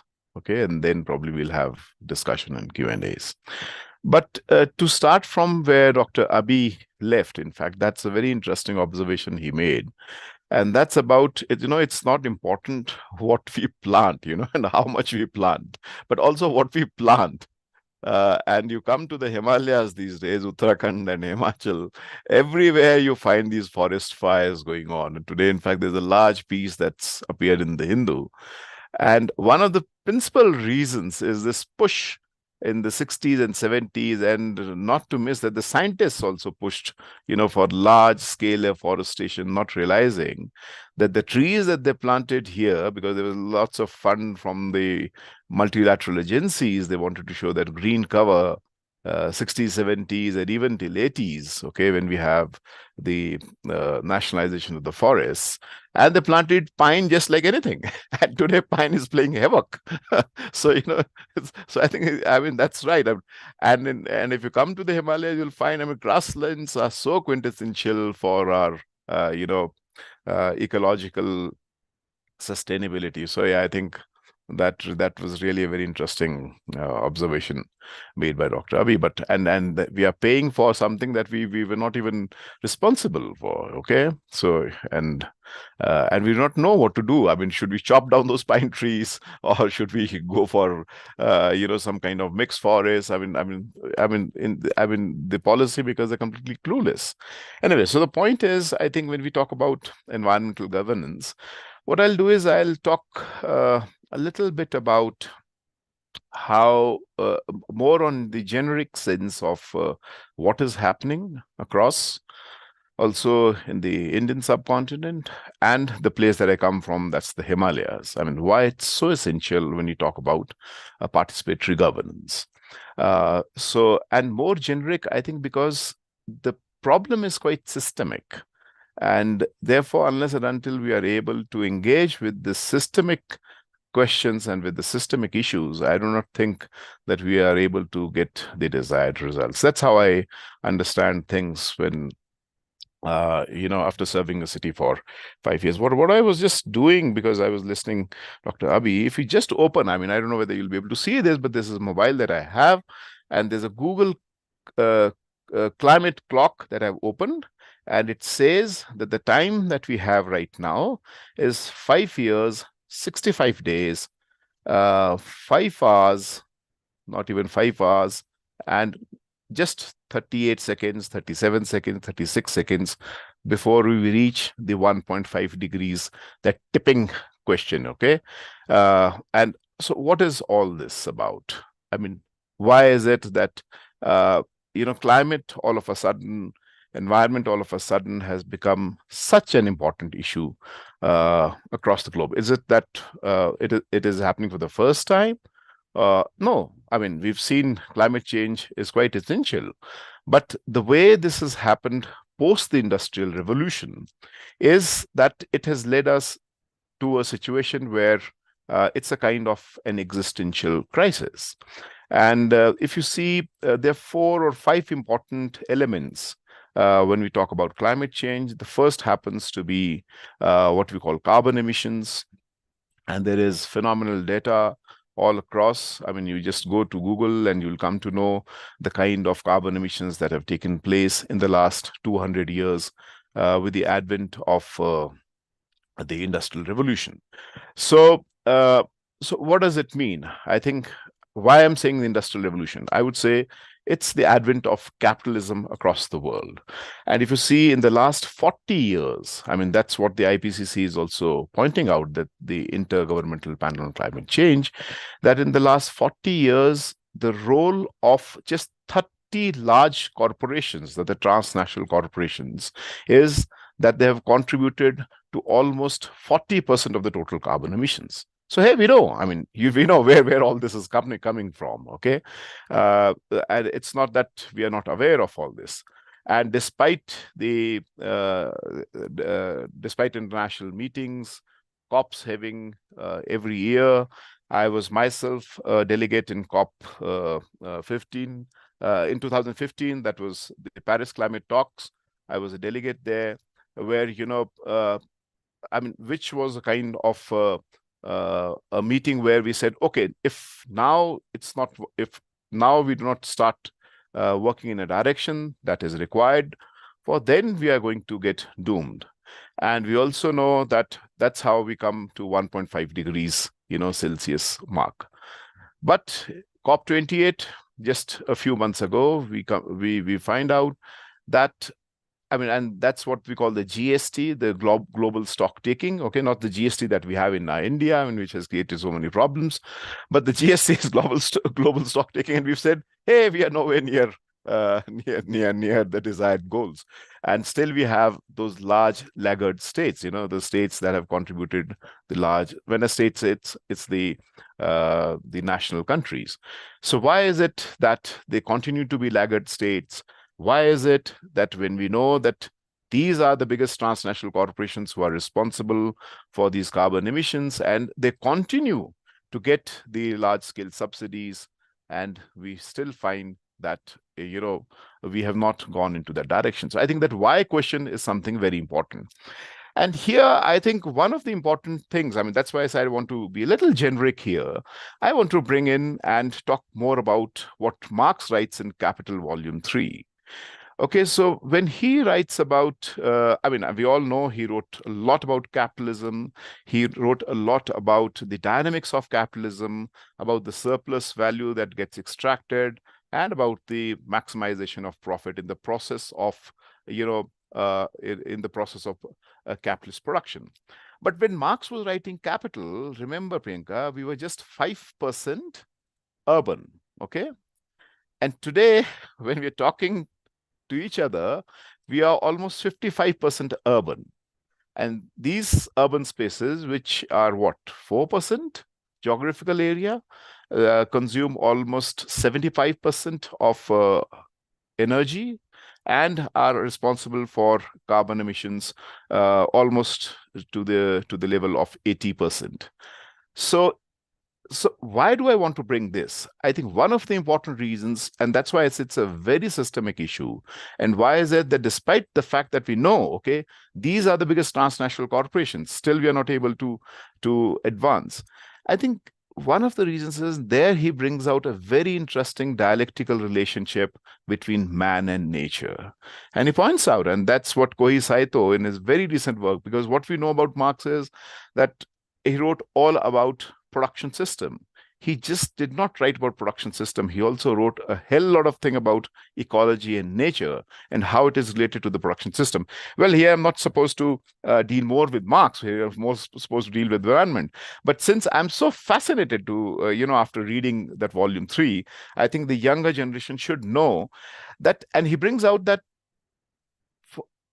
in the entire historic evolution of humankind, okay, I mean, when I say the historic evolution of humankind, right from your primitive systems to the slave system, to your feudal hierarchical system, you know, when we have I mean, different stages of human development, man has always been an inalienable part of nature. Now, again, just repeat.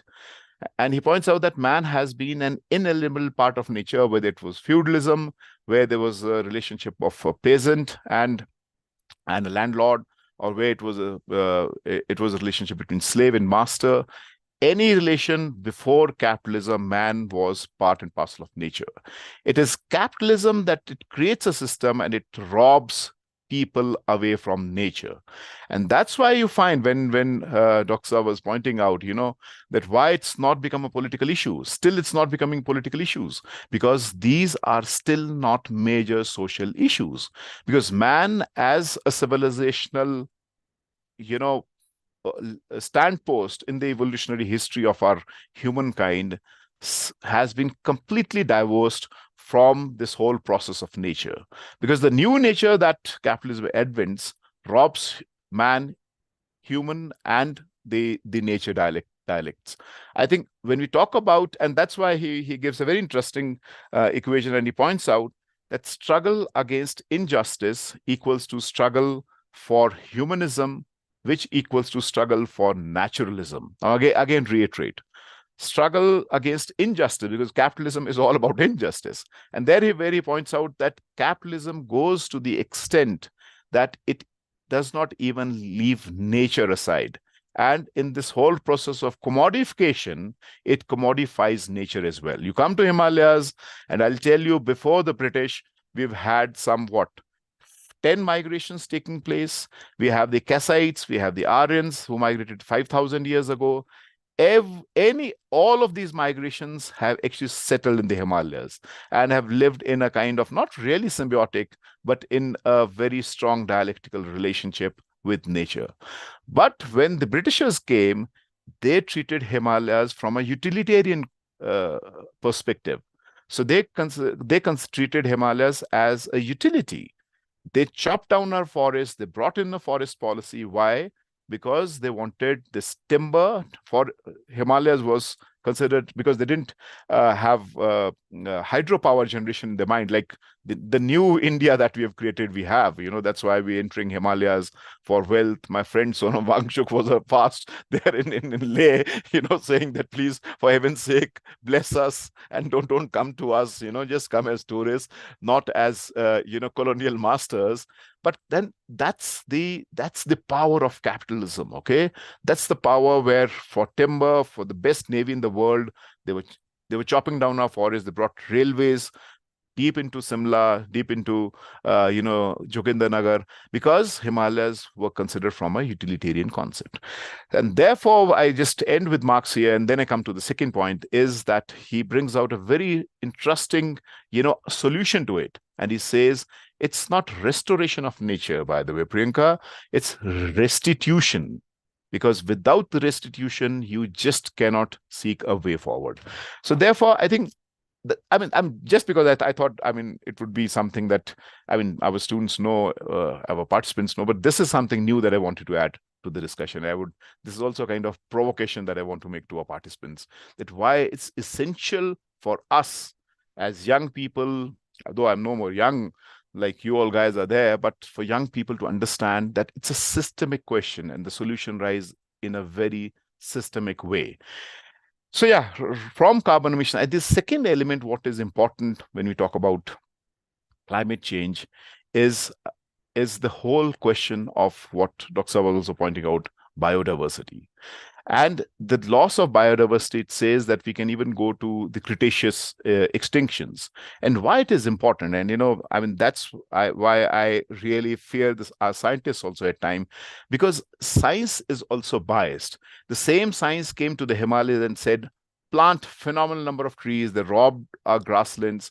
The same scientists come to our Himalayas and say, look, we'll build your hydropower dams. We'll not build those large Bakra dams, which were there in the 60s and 70s. We'll build your run of the river dams, where you'll have very little displacement, not realizing that they plundered our forests, they plundered our grasslands. So science is also biased. Science is also science. And like you go to, Uttarakhand, where you have Joshimath. You have whole bunch of scientists being arguing for that. Look, it's not the hydropower underneath that was responsible. It was some houses, some leakage in sewerage systems that led to subsidence of the mountains. Although we jolly well know, I mean, it's that multilateral institution funded project that was responsible. So I think that is also something very important. So when we talk about biodiversity, I think what is important for us is to understand, realize, and then when we bring in this whole relationship between honeybees, and we argue that, look, if honeybees are extinct because in that biodiversity chain, then we are extinct, Priyanka, by the way. They say, don't worry, these scientists, they say, don't worry, we'll create those robotic honeybees. So, you have these robotic honeybees scientists, plaguing our cities, plaguing our planning institutions, plaguing bureaucracy. So it's not just bureaucracy. It's not just the political spectrum. It's a larger juggernaut that we have to deal with, including the scientists who talk in this language. And the third thing, I think what is important that they've been pointing out, and that's the area where I would like to focus more upon, is this whole question of land use change. From carbon emissions, we know where carbon emissions are coming from, and also this land use change. And why? Because that's an area where I've been working. I am, I think, now probably responsible for writing vision documents for almost 20 cities across the country and even in South Asia. I was responsible for also supervising the vision document for Leh. And I can tell you the way we are moving ahead is quite parallel to the challenges that we have. Because the challenge is what? The challenge is conserve the urban commons. The challenge is conserve your water bodies in the cities. The challenge is plan with nature. But if you come back to the towns and the cities, you realize it's a completely parallel direction. And this direction doesn't come all of a sudden, And that's an area I think that we should really ponder on. And the challenge is that, this right from the 80s and to the 90s, when things, by the way, how much time do I have, Priyanka? So you can continue. Okay, thanks.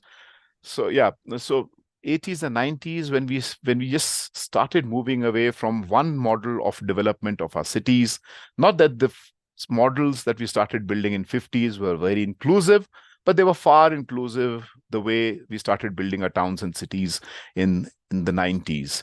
Why I'm saying so? Because again, I go back to the towns and the cities, and in 80s, 90s, we started coining a new term saying that cities are engines of growth. Now, the moment we say cities are engines of growth, we just, bring in a completely new ecosystem to our minds. And we say, okay, it's just growth that is important when we talk about cities, not realizing that cities are places where human beings live. Okay, cities are habitat. So you know what I'm trying to say. And in this cities as engines of growth, there's another paradigm that we brought in the 90s, and that was that for the urban growth, for the cities to grow, what is essential is that land is considered to be one of the important areas. And that's why this large land use change that started taking place. And what you find is that large spaces that were considered to be, very sacred in the cities, large spaces that were considered to be somewhat very much essential in the cities, were slowly taken over by the real estate, development agency, because real estate was considered to be the driving force in the cities. Now, take, for example, Gurgaon. And, I remember, because let me share these funny anecdotes also. I remember a few years ago doing a show on the television called The Urban Agenda. I don't know how many of you have watched that show. And every Saturday, it used to be on a TV channel called Swaraj Express. Anyway, that Swaraj Express got got shut down because of obvious reasons. But yeah, so in that show, and it was called Urban Agenda, how cities are built, how exclusive and all this stuff is there. So one, because it just really stuck to my mind, because my generation, we know how Shah Rukh Khan was made Shah Rukh Khan, okay? Not the Shah Rukh Khan that we know of now, but when Shah Rukh Khan was actually getting built. So, one of his very initial performances on the television, because that time we used to have Doordarshan only, not all these channels that we have right now, was Fauji. And Fauji was a serial that was like seen all across, and that really gave leverage to Shah Rukh Khan. But why I'm bringing Shah Rukh Khan in the environment policy is, Priyanka, this entire shooting of Fauji was done in Gurgaon, besides the lake, okay, where he made those performances. And I was told that literally he drowned. I mean, there was so much water in that lake that he literally drowned in that lake during shooting that show. So I thought, let's visit that lake. While I was doing this show on Urban Agenda, I took my entire crew team to Gurgaon and found what?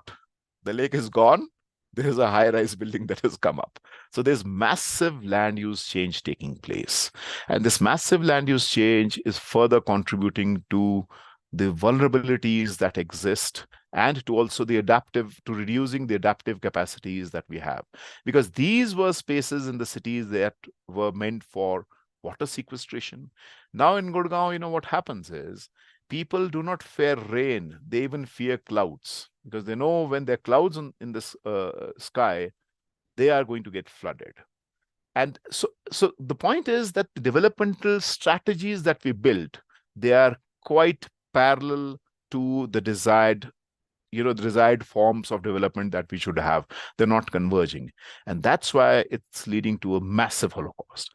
But why I also just bring out to the whole question of you can't consider environment in an isolated way or in isolated form. All these are linked to the development policy paradigm.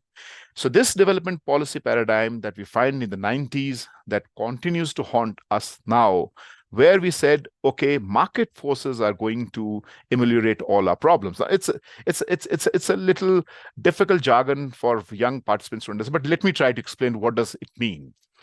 So in Paris and climate talks, I remember when we were there, and it was not a very enthusiastic conference, despite the fact that we were able to come out with that 1.5 degree goal.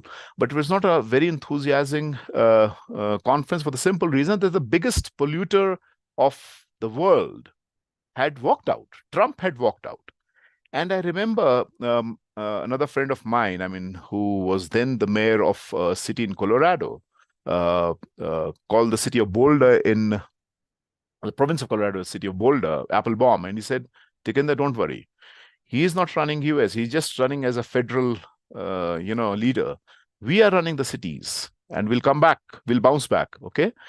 So the point is that the cities actually were able to, in those countries, were able to completely delineate from their national policies, their national perspectives, and they were even able to defeat Trump, not just politically, but also, bringing out that new Green Deal. We know how that new Green Deal is, but at least bring those issues to the fore. So, but if you see the direction that we have, this whole question of development that we're talking about, this development doesn't talk about, when we talk about climate change as an essential part.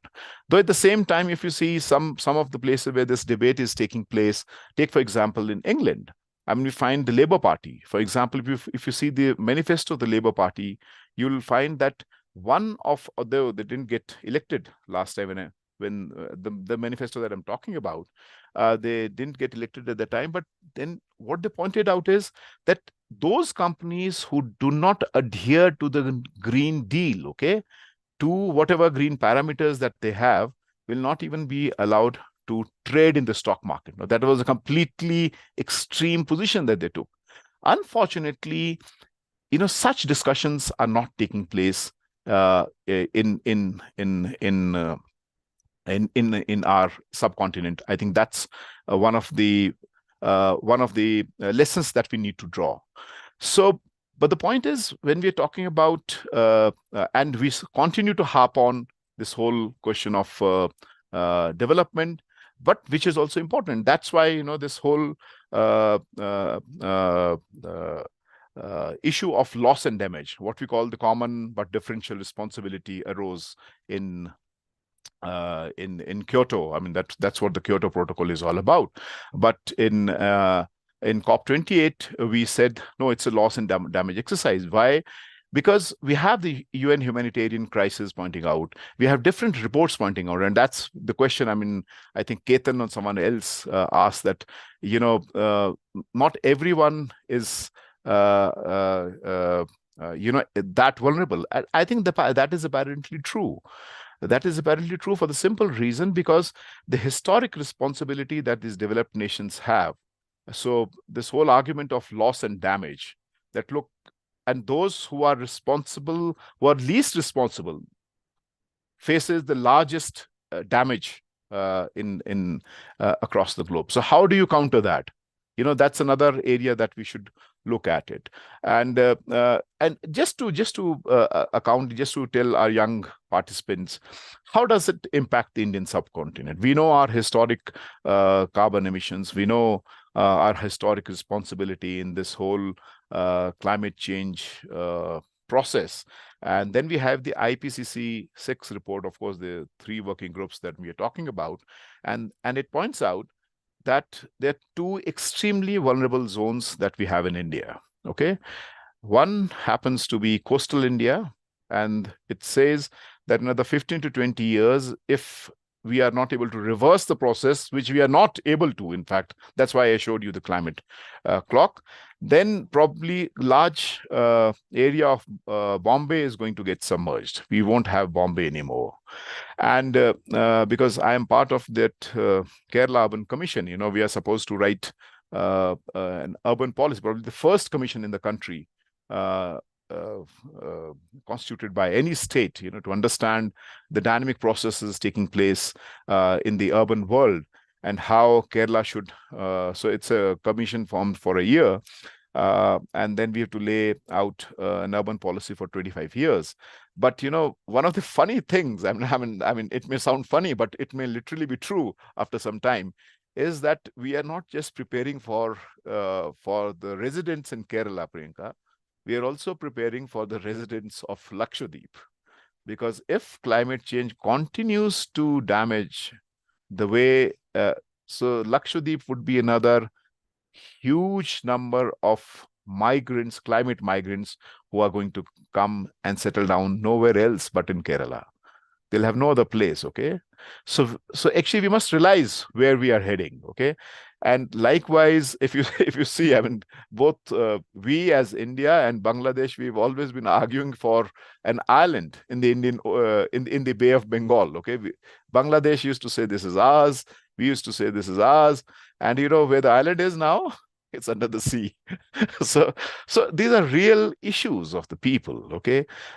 So therefore, even if we plant 100% trees, that's exactly what was pointed out, we are not going to get, and that's I think the final place where I want to end, is the whole question of adaptability. If you're not able to adapt, because mitigation is important, but it's not just mitigation what is important, it is also adapt. And when I say adapt, it's not just adapting infrastructurally, because the way we are building our cities are completely entire adaptation.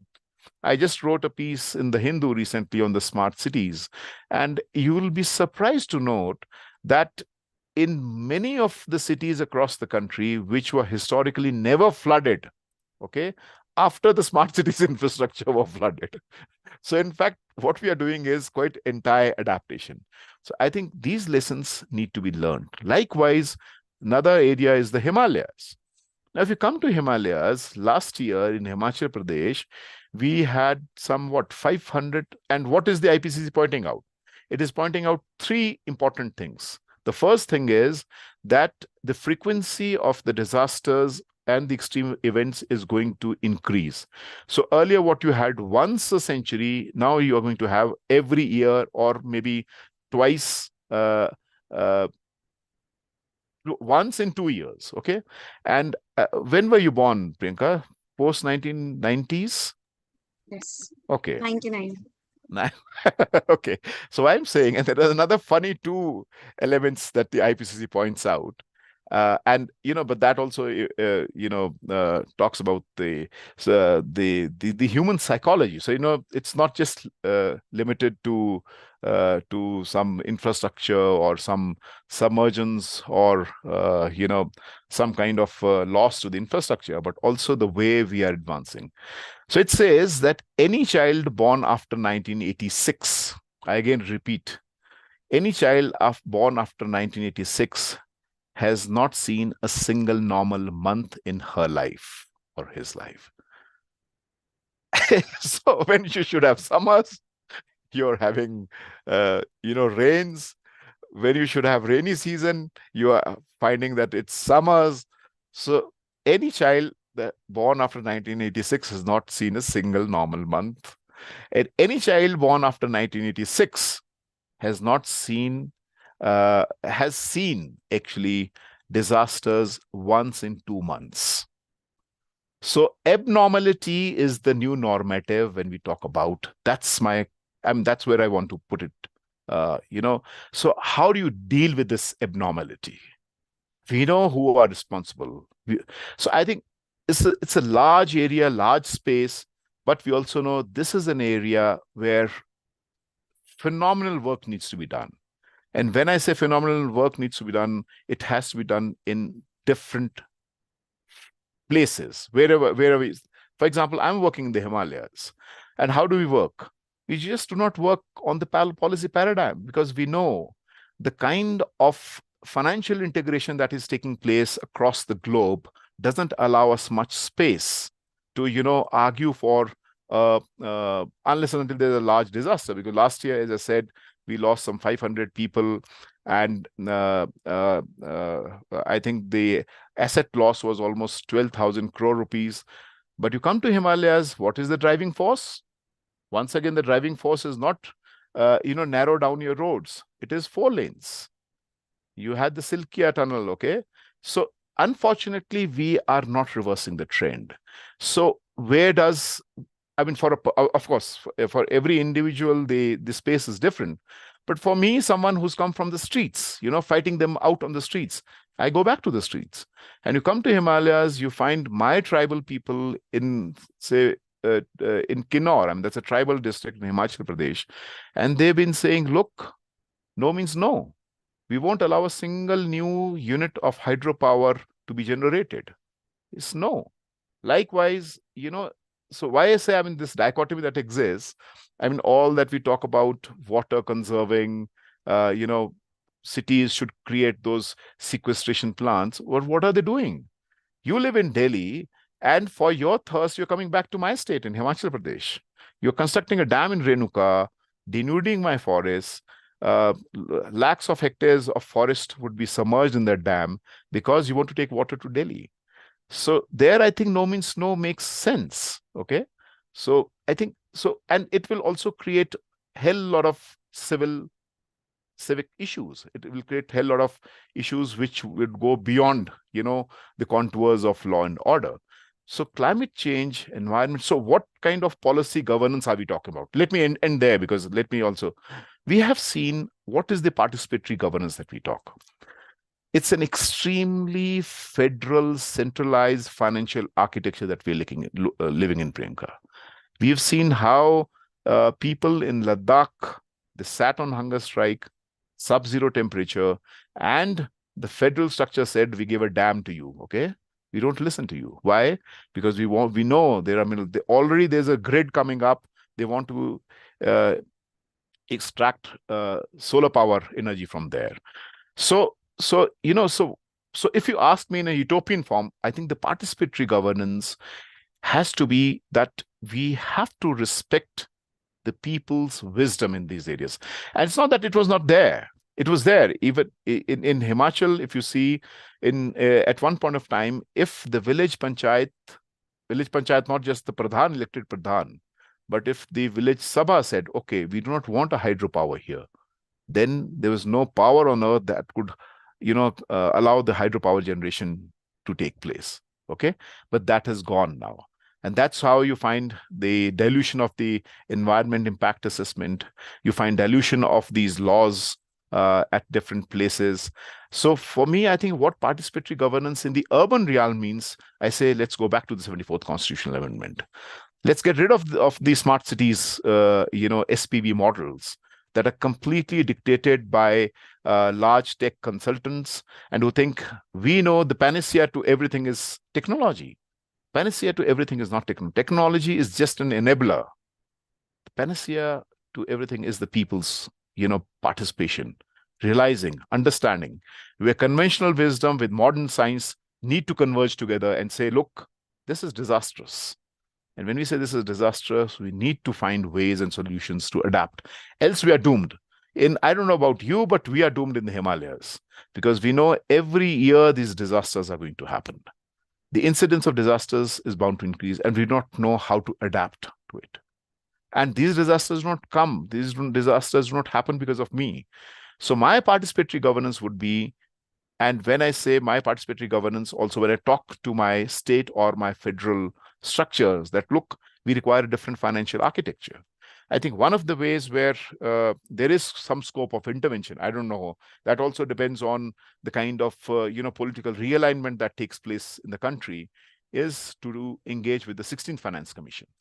Because the 16th Finance Commission is already constituted, and soon we can argue for some of the vulnerable zones, and also incorporate this whole question of how participatory governance viewing from the climate lens is so important. And lastly, so therefore 74th Constitutional Amendment that I'm pointing about, ward sabhas, ward committees. And lastly, I think what is also important is this whole question of vulnerable groups.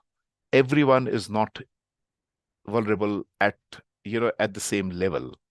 Women, in fact, happen to be one of the most marginalized sections, because that's what the World Employment Report has just brought to the fore, that in the last 30 years, the people who have been pushed to informality, to the informal sector, 90% of people are employed in India informally are the women.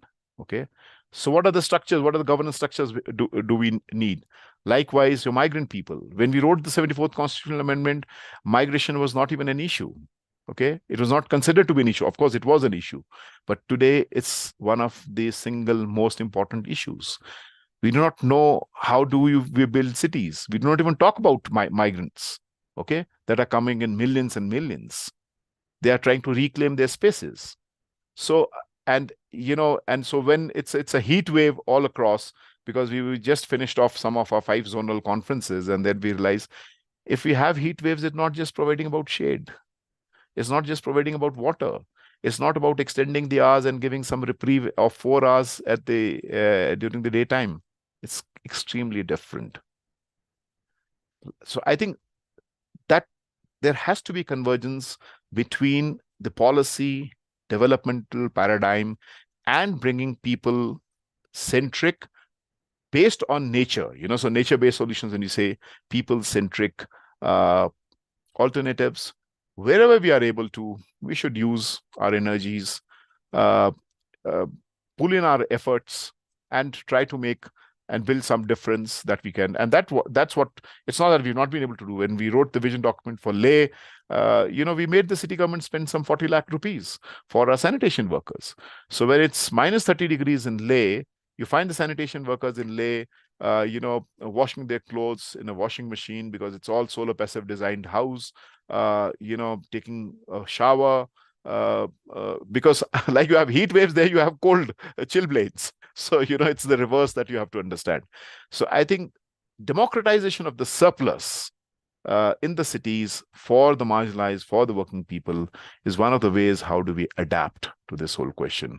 And also building worldwide networks, because even if we plant 100% trees, even if we start moving 100% on bicycles, mind you, the climate clock is ticking.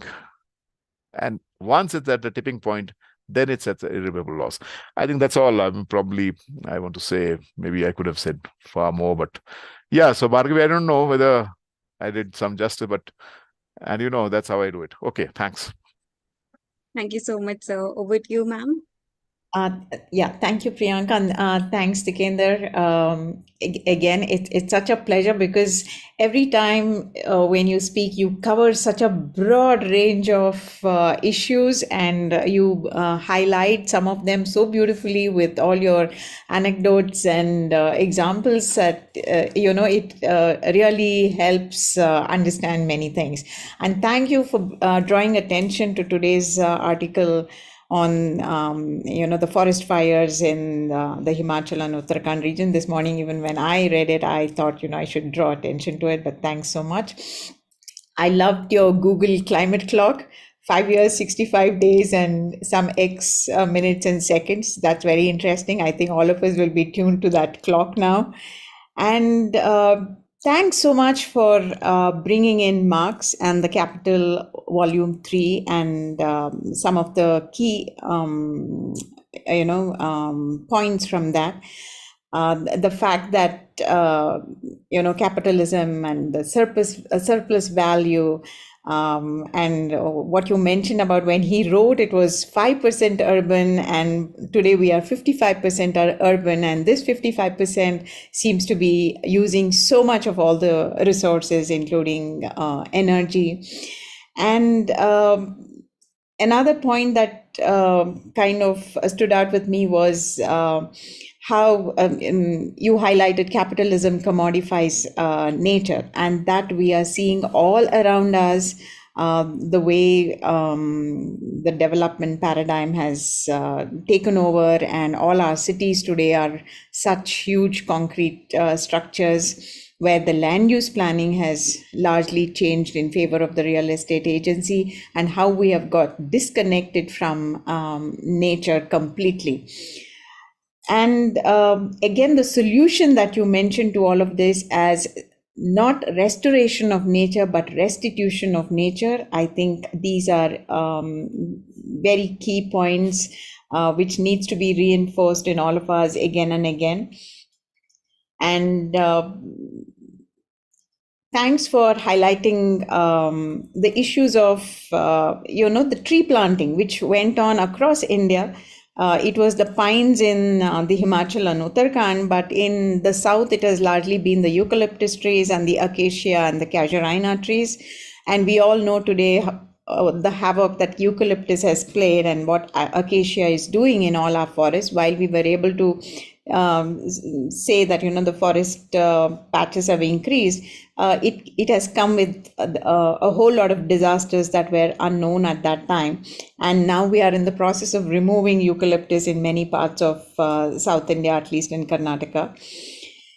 And yes, again, the many things that science did tell us once, and how it was embraced with very little discussion and debate. And that was also something that Abhi very nicely categorized, where science is accepted, but the policies are not, don't incorporate the science, or when the science itself is there, there are different viewpoints. So all of that, I think, gives our participants a very clear understanding of how all of these things work together. And when you were talking about land use change, again, something that struck me about conserving urban commons and water bodies and all of that, and the role of science, that brings me to the example of Bangalore itself as a city. Bangalore is a scientific city with so many scientific institutions, but where did we go wrong? We have not managed our waste properly. We've managed to drain out all our lakes, and today we've decided to put in STP treated water back into our lakes, and we are open to all kinds of apartments and everybody getting into that business. So without any regulation and monitoring there, we don't know what kind of an epidemic we will all be exposed to. So cities as engines of growth, which again you highlighted, is something that we need to think, because that is what has triggered our cities to be what they are today. And we are all totally disconnected from nature and all the traditional practices and the knowledge that we once had. and the use of land and sacred spaces. That again takes me to another example where in North Bangalore, a layout got formed very recently. It was a layout that has been exclusively formed for the judges. It is called the SK layout, where it literally brought bulldozers and removed all the sacred groves from there. So, while on one side, just a few years ago, there were many studies on those sacred groves, and today all of that has got eroded. And you did mention Shah Rukh Khan and Fauji, which is very interesting because in Bangalore in 2005, we had a huge concert by Shah Rukh Khan called Temptation 2005. And the funds of that Temptation 2005 was to construct a Bamiyan Buddha statue to one of the monolithic hills that we have here, which is called, also referred to as the Ramnagaram Hills, where the Sholay was shot. They wanted to convert this entire monolithic hill into a big statue. And in the previous talk, Abhi highlighted vultures. So this is also a vulture habitat. And thanks to the bird watchers of the city who brought this to the attention of the forest department, and they put a huge banner on that monolithic hill saying that I'm beautiful as I am, I don't need a facelift. And that somehow caught the attention of the media. It was all in the papers, and somehow the forest department was very embarrassed of what they did, and giving away of that forest patch was withdrawn, and today that forest patch remains. But you'll never know, because then it was the Bamiyan Buddha. Today you don't know what other projects are in the pipeline, to convert these hills into something else. So these kind of plans are constantly in the pipeline for the city, and one has to always be aware and understand what is happening. You also spoke about how things are driven by the market. And another important point that you mentioned was about how Trump had walked out of one of these key international meetings. That again reminds me of in one of the cases when we were fighting on the biopiracy issue, the judge Vikramjit Singh had said, you should not be coming to court. You should go and protest outside the US embassy because they have not signed up for the CBD. So yes, it reminds us of all the historic responsibility that these developed nations have, and to hold them accountable and make them sign up for many of these things is very, very interesting. And thanks again for drawing attention to everything that's happening in coastal India in the context of climate change. And you spoke about vulnerable groups. Yes, thanks for highlighting how women are bearing the brunt of it, and girl children particularly. And that also reminds Bangalore is having a series of consultations by many, many groups today are working on climate change. And sex workers, senior citizens, disabled people, people living in contaminated areas, these are the ones who are completely vulnerable and at great risk with respect to the flooding that we are seeing, or even the heat waves that we just experienced. Thank you so much for also highlighting the smart cities. Yes, all our smart cities are getting flooded. All the smart city projects which were done through the special purpose vehicles have been a disaster. They have completely left out public participation, and they are examples for the youth to study and understand what went wrong in all of that planning. That also brings me to the point of how parastatals today seem to be governing our cities. People have absolutely no role, because for every little thing you have a parastatal. From renewable energy you have a parastatal, water you have a parastatal, electricity you have a parastatal. Everything is taken care of by parastatals. So the 73rd and 74th Amendment has never been implemented in true spirit, and that again, I think the youth have the power to push for its proper implementation. And again, what you highlighted about born after 1986, you've not seen a single normal month. Oh my God, that was another very insightful thing. I don't think, they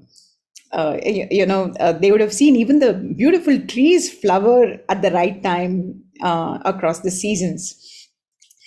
Then the role of financial integration at the international level, which is not allowing people to work, is something very important that you said. And the role of the tribal community saying no to saying no means no is again something very interesting, because yes, I do remember many of the examples here in Karnataka itself where a panchayat would pass a resolution and that was the end of it. But today that provision seems to be, put in cold storage, and decisions are taken at the central level, and that is where we have eventually come to. So yes, a phenomenal amount of work needs to be done, and it has been a great start for this program for highlighting all of these things to our participants. And thank you so much. Over to Priyanka to take the questions. Thank you so much, ma'am.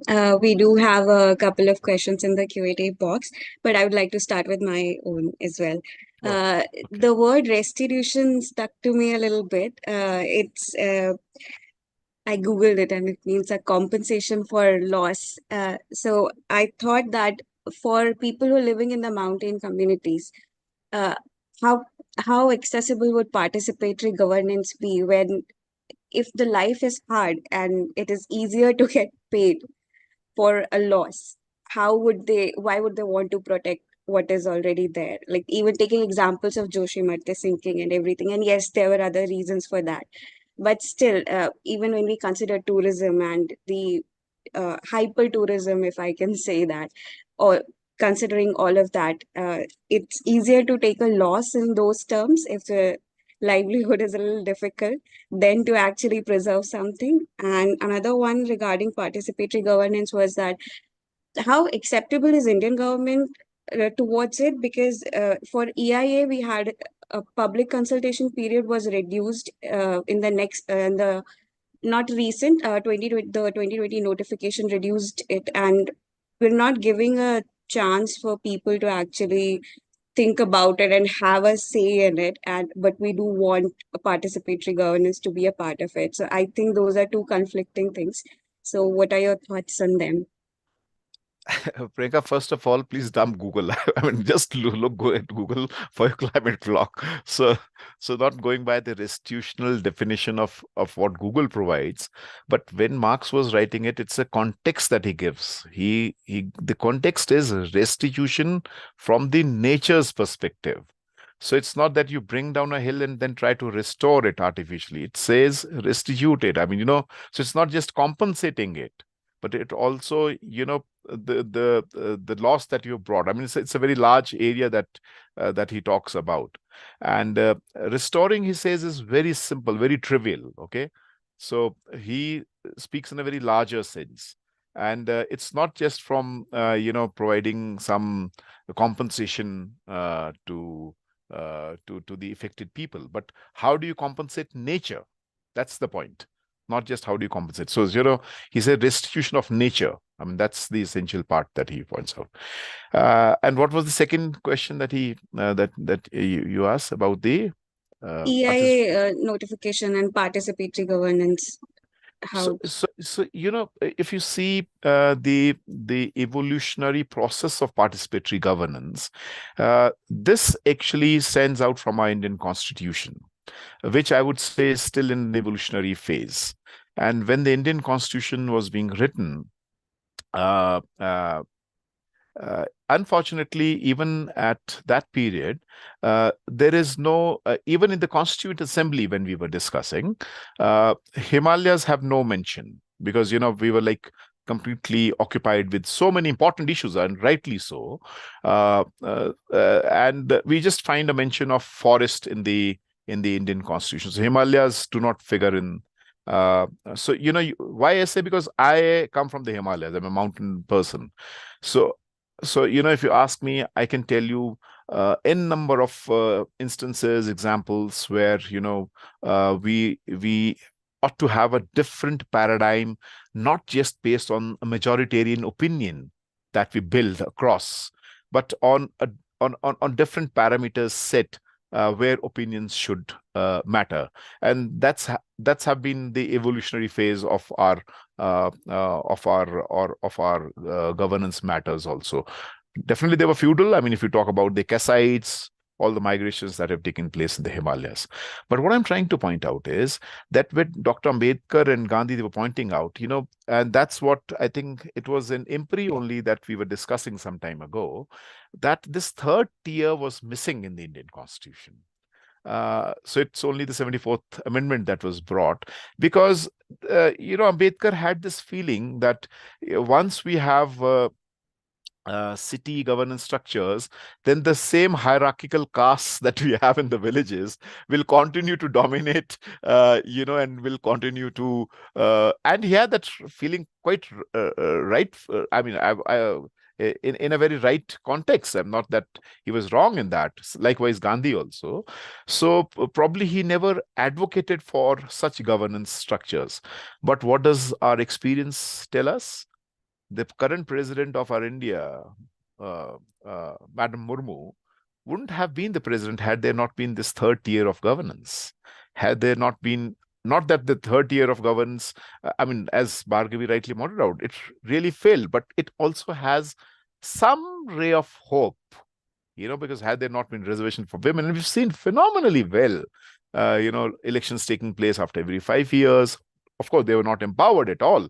But women getting reservation with through that, that ladder being climbed up, and eventually being the president of this large nation. Okay, so I think that phase of evolutionary process is what we need to discuss more about, and that process is not just and should not just be restricted to managing our waste and some civic issues, but also what Lefebvre and what David Harvey points out, right to the city. The right to the city means the right to plan the city, the right to plan our villages if you're not in cities. How do we incorporate in this process? Unfortunately, there was some element when we have the Constitution being written. Of course, not the third tier, but let me cite another example to you, because I did this review for the Delhi Master Plan. So when we have the Delhi 1961 Master Plan, the Master Plan was written in 4 languages: Hindi, English, Urdu, and Punjabi. Okay, and guess what? 70%, 80% of the people were illiterate. So what do you do with such a master plan? Okay, so this master plan would say, okay, so many houses. So there was hardly any participatory governance. So many, etc., low-income houses, etc., etc. Not going by the technicalities of the land use of master plan, but about the participatory. Then how do you match this mismatch?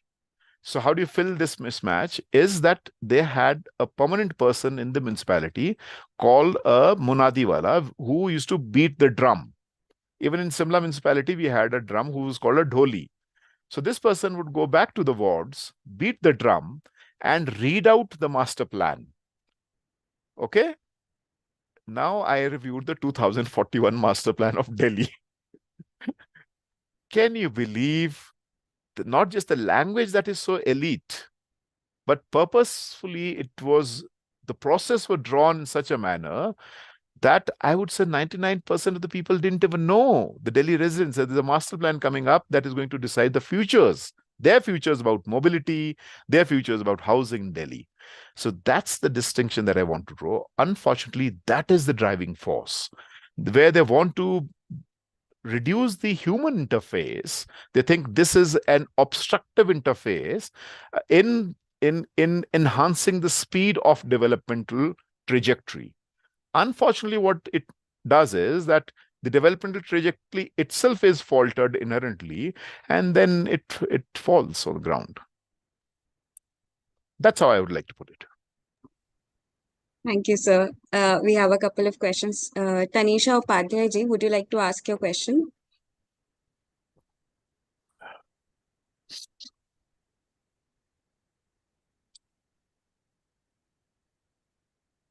Or I can read out her question. She asks that how is it to bringing morality and ethics in climate change and environment policies for just and equitable distribution of global carbon space, especially in context of India? Come again, because I just need to understand this question. Maybe. So ethics, huh? Yeah. I would say ethics also is a relative term.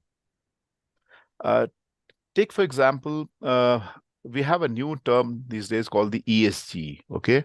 I would say it's more of greenwashing that is taking place. So they say, I pollute, and you just go ahead with your, you know, in that argument that please don't restrict me from bringing down my carbon emissions.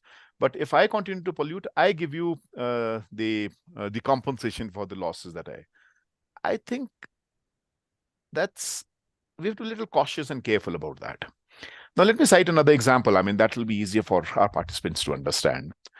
I did my fellowship on urban mobility from Leipzig. Now, Leipzig is a very interesting city in Germany, which has, I mean, to me, honestly, it's an ideal city as far as urban mobility is concerned. Why?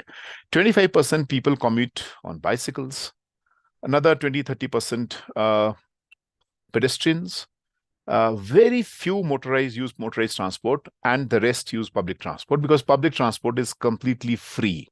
I'm told, Bhargavi, now even in Karnataka, I think it's bringing in a huge difference when they have made public transport free to the women. The kind of empowerment. Women are able to work, go to different places. Delhi, we've seen that, by the way. Okay, so.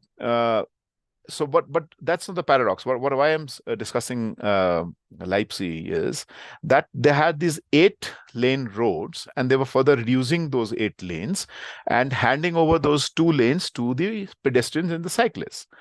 So this professor that I asked about, I said, but you already have such a huge, high, index of public transport, and non-motorized transport. Why do you want to further squeeze the motorized transport and give it to the pedestrians? Despite the fact that 70% of the employment in Leipzig sustains on a manufacturing of the worst guzzlers of the world, Porsche. Okay, visited that factory, by the way. So then I asked him, for whom are you manufacturing these Porsche cars for? Priyanka, the answer that I got, this professor said, for you. To the people living in third world. You have a rising middle class. You have those aspirations. You keep on widening your roads, keep on squeezing the spaces of your pedestrians, and then keep on building those highways and another flyovers, and then those flyovers get choked. Then I don't know where we're going to fly. Probably we'll have those heli taxis flying. That is how we are actually advancing. This is not the way. And and the mismatch, I mean, that's what Dunu Roy, points out. Let me quote Dunu Roy here. He says the tragedy of India's when we talk about ethics and urbanizing is that the average worker, shit of an average worker travels more than the average worker, because the average worker commutes just 4 or 5 kilometers. So we require a mobility, designed in such a way so that we have more pedestrian spaces, more cycle spaces. But you have STPs being constructed, which are like 15 kilometers away, 20 kilometers away, and the shit never reaches the STPs. And that's why you find all that methane coming out and, leakages and all that stuff. So unfortunately, that is the way we are developing. So I think maybe that's how I want to. Yeah, the next one, can we have it? Yes, sir. So the next question is that glacial lakes disaster is a concern, especially in Himalaya, Ladakh, Jammu, Kashmir. It can be disastrous. Then why is it not getting enough attention from policymakers? Well, I think why is it not getting enough policymakers? This is apparently true. And also the observation made is also true. But I think it's even beyond our comprehension if we talk in in a global context. And again, let me share another anecdote, because I was in this polar conference. We have the 3 poles, though some of us do not agree with that. So the North Pole and the South Pole, and the third is the Himalayan pole. because we have the third largest glacial reserves in the world. I mean, so we have the North Pole lies, we have South Pole, and the Himalayas. So I remember interacting with the North Pole countries. You know, they have this group, and if you see the question of empowerment and how it has been incorporated in their policy paradigm, is what I was trying to figure out. You know, no means no. They already have an SOP developed, that there's certain things that they're not going to allow in that region at all. Okay, so if you just I mean, try to find out, you'll come to know that, for example, like we are trying to extend our solar harnessing to Ladakh. So there are certain developmental projects which the federal countries across, because you know the North Pole, I mean the group that is called, I'm just forgetting what is it called, you know, the can someone just you know, the group of Nordic countries, yeah, the Nordic ones. Yes, so the Nordic countries is, I mean, they're Nordic countries, they have different federal governments that are there, but they have a kind of legislation incorporated. Unfortunately, what we need to do is probably the entire Himalayan region, because it's not just India that is supposed to do it. It's also Pakistan, it's also China, it's also Burma, it's also Bhutan, it's also Nepal that we need to talk about. So Ikimode has brought out some kind of discussion dialogue on that. But I think more work needs to be done. And more, when I say more work, more partnered work with these different countries. Say, for example, what needs to be done and what not needs to be done in these areas, so that we just do not enhance this space. Because this space is not just being enhanced by the activities there in Ladakh. This is also something that is happening at the oceanic level, you know, you know, at the global level that is happening. But also, at least we are able to I mean, not being a kind of enhancer in the pace. I think we require more fraternal, more you know, networked kind of stuff, so that we are able to influence. Just like we have the Nordic countries, why can't we have the Himalayan countries, some association where we talk about, forget about Himalayan countries, Priyanka, 16th Finance, we do not even have the Himalayan Indian states unity as so, you know, it's a different challenge that we are witnessing. Yeah, so on this topic, I think I just remember that ISRO does the analysis of, I think, glacial lakes expanding. It has a program for that. And yeah. No, we have another institution based at Bangalore also that is doing it. Oh. Yeah. And there is, I think, ICI mod in Ikimode. Nepal. That's what Yeah. I said. Ikimode. Ikimode, yeah. That's exactly what I said. Yeah. Yeah. Yes. If do we have any more questions? You can just raise your hands also. So we'll give it a couple of minutes. If we don't have, then we'll proceed. Okay.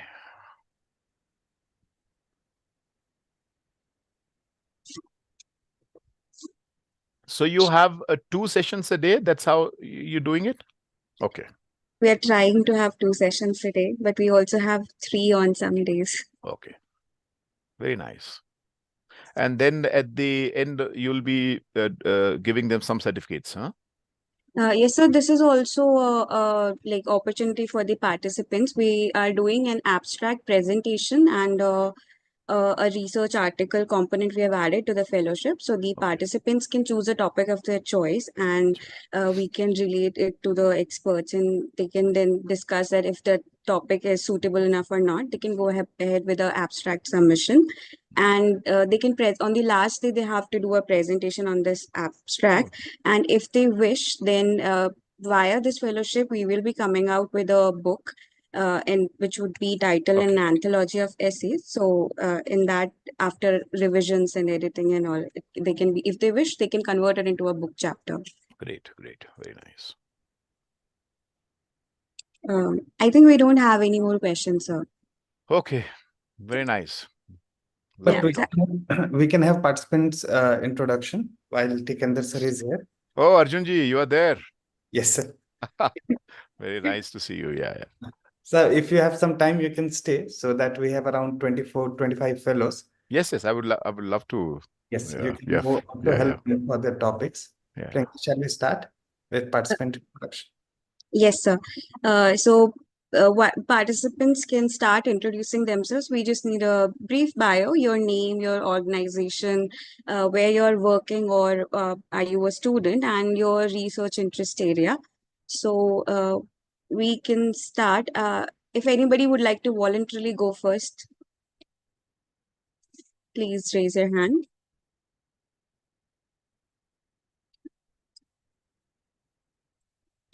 Yes. Neeraj Bhatia ji, you can go ahead. Sure, thank you. Am I audible? Yes. Right. So my name is Neeraj, it would be good if we can also see you, because we're going to be spending so much time on this Zoom, so we could put a face to your name. So yeah, thank you. Yeah, no, absolutely. I think I didn't end up. Oh yeah, there I've got that message. Join as a.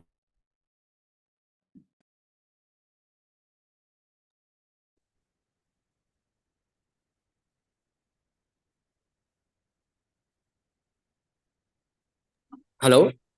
Yes, Neeraj ji, we can see you. Please go ahead. Right. So my name is Neeraj Bhatia, and I am a senior manager at Waste Warriors Society. My apologies.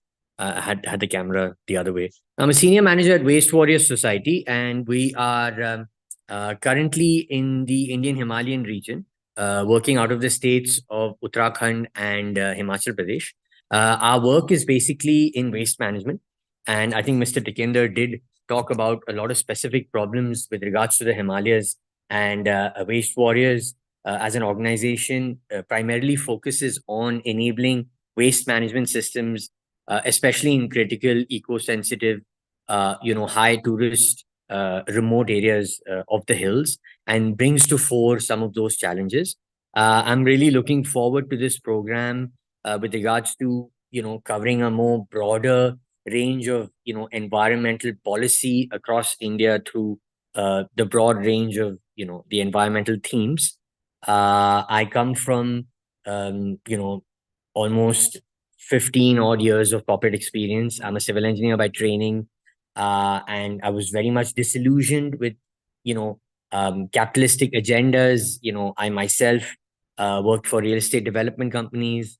We did a lot of master planning, and a lot of that disillusion meant that I felt over a decade, led me to join the development sector. And thankfully enough, I found an organization as like Waste Warriors. And I'm really looking forward to this program, and really interacting and networking with a lot of the experts, and looking forward to hear from them. Thank you. Thank you so much, Neeraj ji. It's lovely to hear from you. Akanksha Seen Gupta ji, would you like to go ahead? Hi, I'll just start the video. Just give me a minute. Hi, everyone. I am Akanksha, and I work as a carbon auditor. So I audit carbon offset projects across many registries. There is GS, there is Vera, there is CDM. Right now, CDM, it's a little slow because 6.4 is in the works. So yeah, that is what I do and I am here to just expand my understanding about market-based policies and market-based mechanisms that we can have to fight climate change. Thank you, Akanksha ji. Ankita Luharia ji, would you like to go ahead? Yeah, sure. Thanks, Priyanka. I'll just turn on my mic. Hello, everyone. I'm Ankita. I am working with Ra Foundation. It's an organization that is based out of Mumbai. So we are doing a very critical work, especially in the Western Ghats, and currently the area of our operation is particularly around Nashik district. So we are emphasizing more on the ecological restoration work. So joining this program, so basically the objective was to learn more about the methods that what we have adopted in our geography, especially we are looking at the restoration work, but are those restoration work that or the models or the techniques or the components that what we have looked into are correct enough, or is there a different ways that we could definitely explore or understand more from the experts who have been working in this space. So basically looking forward to this program. Thanks. Thank you, Ankita ji. Antariksha Chatterjee ji.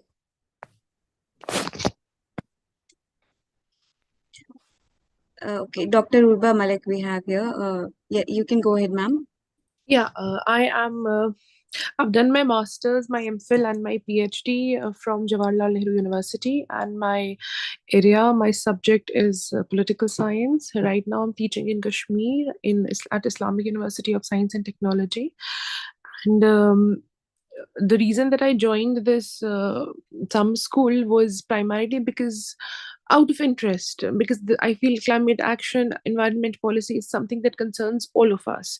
So it's relevant to all of us. Apart from the fact that I have to teach some of the parts from environment to the students, I feel the larger purpose of attending the summer school was basically to aware myself about the debates that are going and being conducted in the environment zone. So largely it was out of the curiosity to know more about the policies. Yeah. Thank you, Dr. Urba. Darshan Jainji, would you like to go ahead?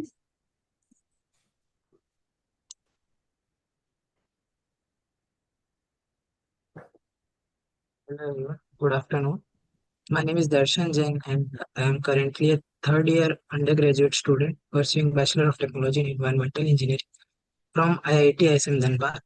So I was looking for more exposure and hoping to understand more of the nuances about the policy and how as a youth I'm currently preparing myself to go into the corporate world. So I was just looking to be more prepared. And it is really an insightful session today. I got to learn very much. So thank you. Thank you, Darshan ji. Antariksha ji, would you like to go ahead?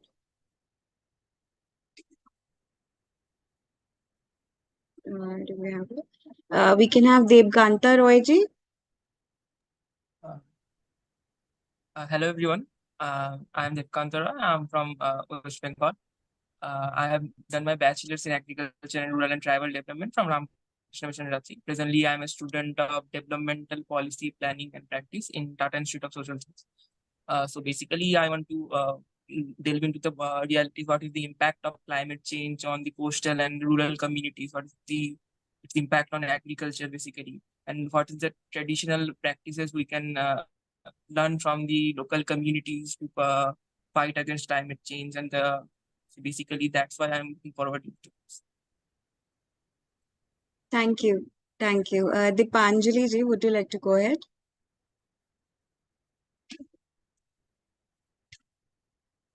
Deepanita Mishra ji. Hi. Hi. I don't know. I'm not sure if my camera is working or not. It's working. It's working, ma'am. Please continue. Hi, everyone. I'm Dipanita, and currently I'm working as a senior research associate with the International Center for Research on Women in Delhi. And I have a background in gender studies as well. I'm also from the Tata Institute of Social Sciences. I graduated in 2020. And I've been working in the whole gender, rural livelihoods, and environmental conservation space for over 3 years, almost 4 years now.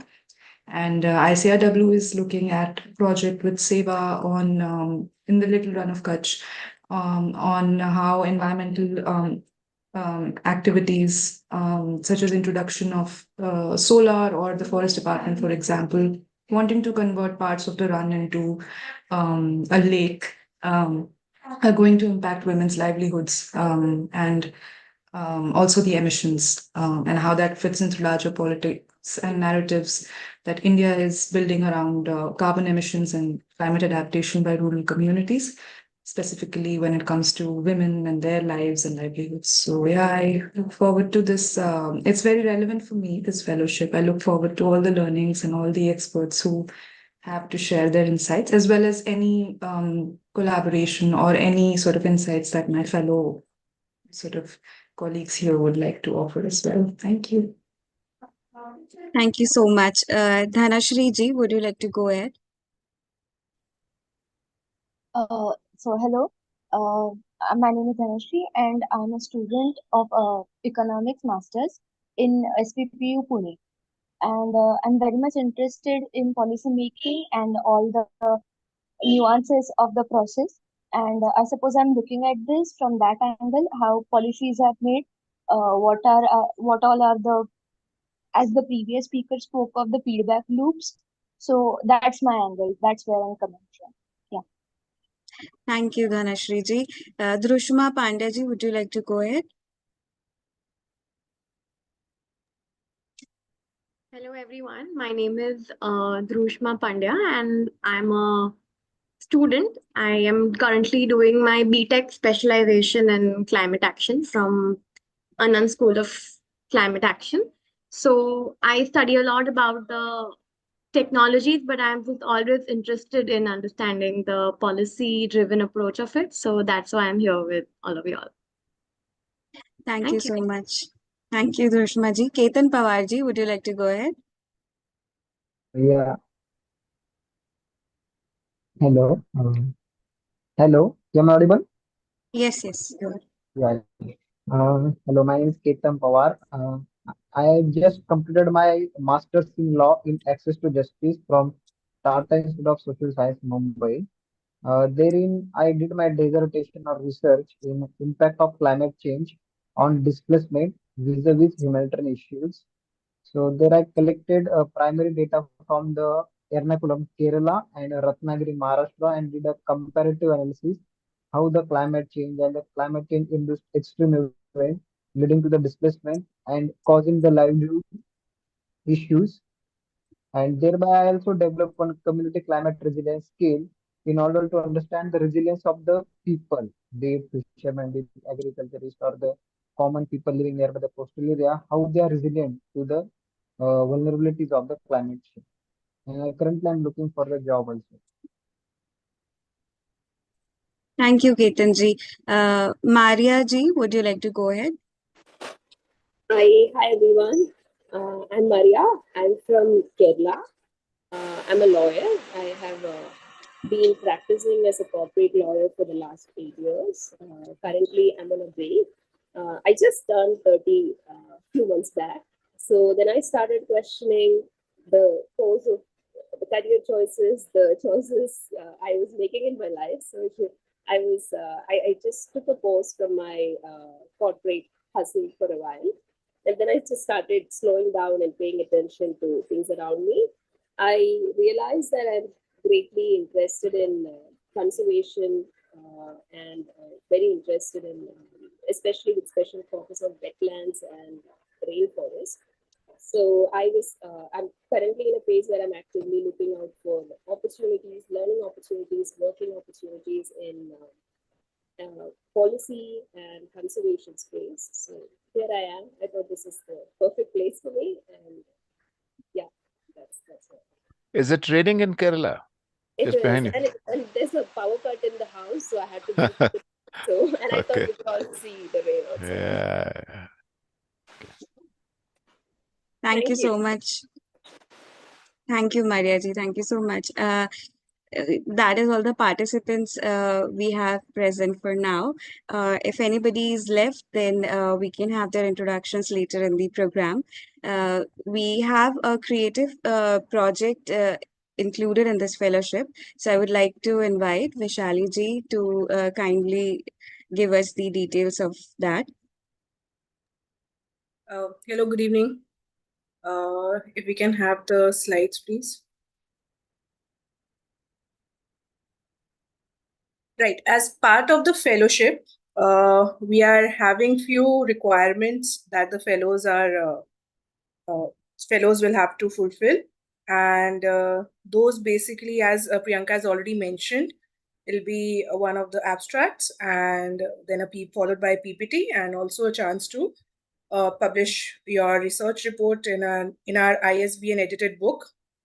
If we go back to the first page, Astaba. Yeah. So this is a guideline document that will be shared with our participants. This will be shared today with the video link that you will get. This is a guideline documents which has all the information starting from, if we can move, yes. You can see we have the details of the fellowship mentioned in the guideline document at the very first, and then moving ahead. Right. We can move ahead a bit. Right. So as part of the fellowship, participants are required to submit a creative project. By way of creative project, it is basically you can present whatever research interest that you have, or wherever the interests with respect to climate change, as I've heard from all the participants, they can obviously present it in the form of visuals, oral, or any narrative medium. Which can be presented in the PPT format at the end of our fellowship.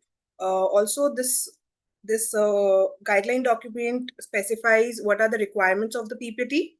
It should be a 3 to 4 minutes of PPT, and it can also have visuals. You can do a field study, and obviously we will have a continuous guidance and support from our experts at the fellowship.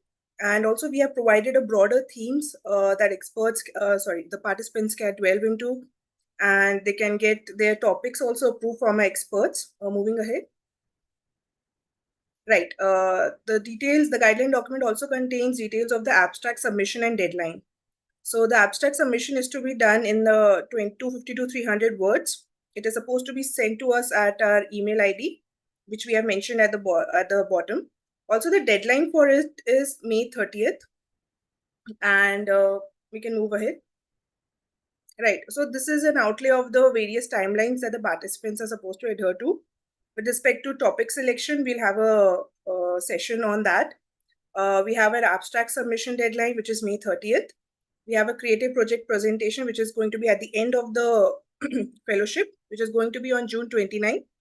And the final submission of the research essay reports and the chapters, that is going to be on July 11th. Moving on to the next slide, please. Right. So for you to submit the research essay, we have also provided you the guidelines that participants are required to adhere. For example, there are style guidelines, font size, font style, spacing, everything is mentioned here in the guideline document. If you can move ahead, kindly stick to this style of writing. Also, the references are in APA format, and kindly adhere to this format of referencing. Do not, we strictly prefer APA. So kindly follow this guideline. Moving on. The layout of the research essay is also provided, which you're supposed to submit in a 3,000 to 4,000 words. It should always have an introduction and a background of the topic, and it should contain the abstract as well. Also, yes, the research ethics are also mentioned with respect to plagiarism and methodology and what are the results. They're supposed to be mentioned in the research essay. We can move ahead. We have the post-submission guidelines. The post-submission guidelines are there for the participants to explore where all they can publish their research essays. We have provided a list of resources, platforms where they can get it published. Also, we have our ISBN edited book as well that the participants can submit their research essays. Moving ahead.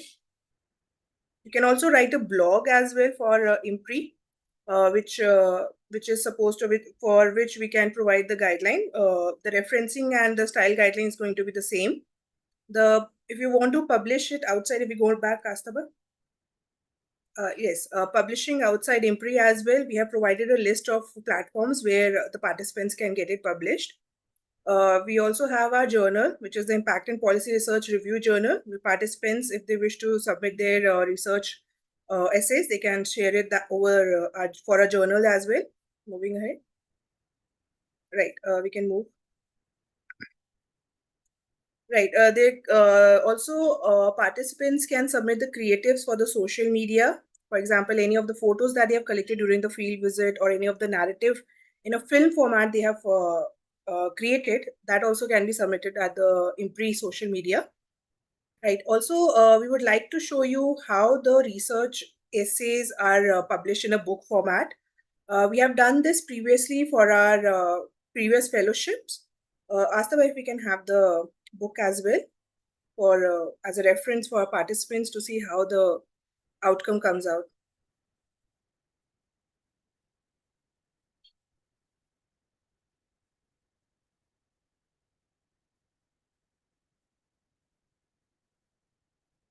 We have the white, yes. So this is the book. It's a it was a young women leaders in public policy fellowship. This was over this the participants have actually submitted the research reports to our chair and our experts for their due guidance and due suggestions for the research reports. Based on that, it has been further submitted for the publication in the book. So in this, if we can show the index content page, please.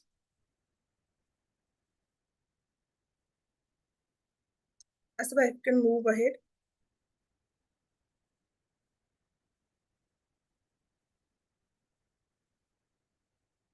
It's not visible. Yes, if we can go to the next slide, which is the table of contents. Is the table of contents? Okay, I think so. It's not. Is it not visible?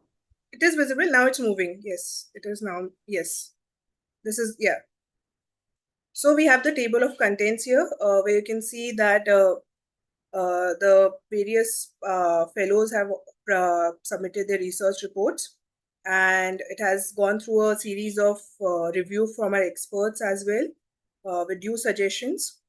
They have incorporated it, and then it has come out in this book format. If you can show the contribution page as well.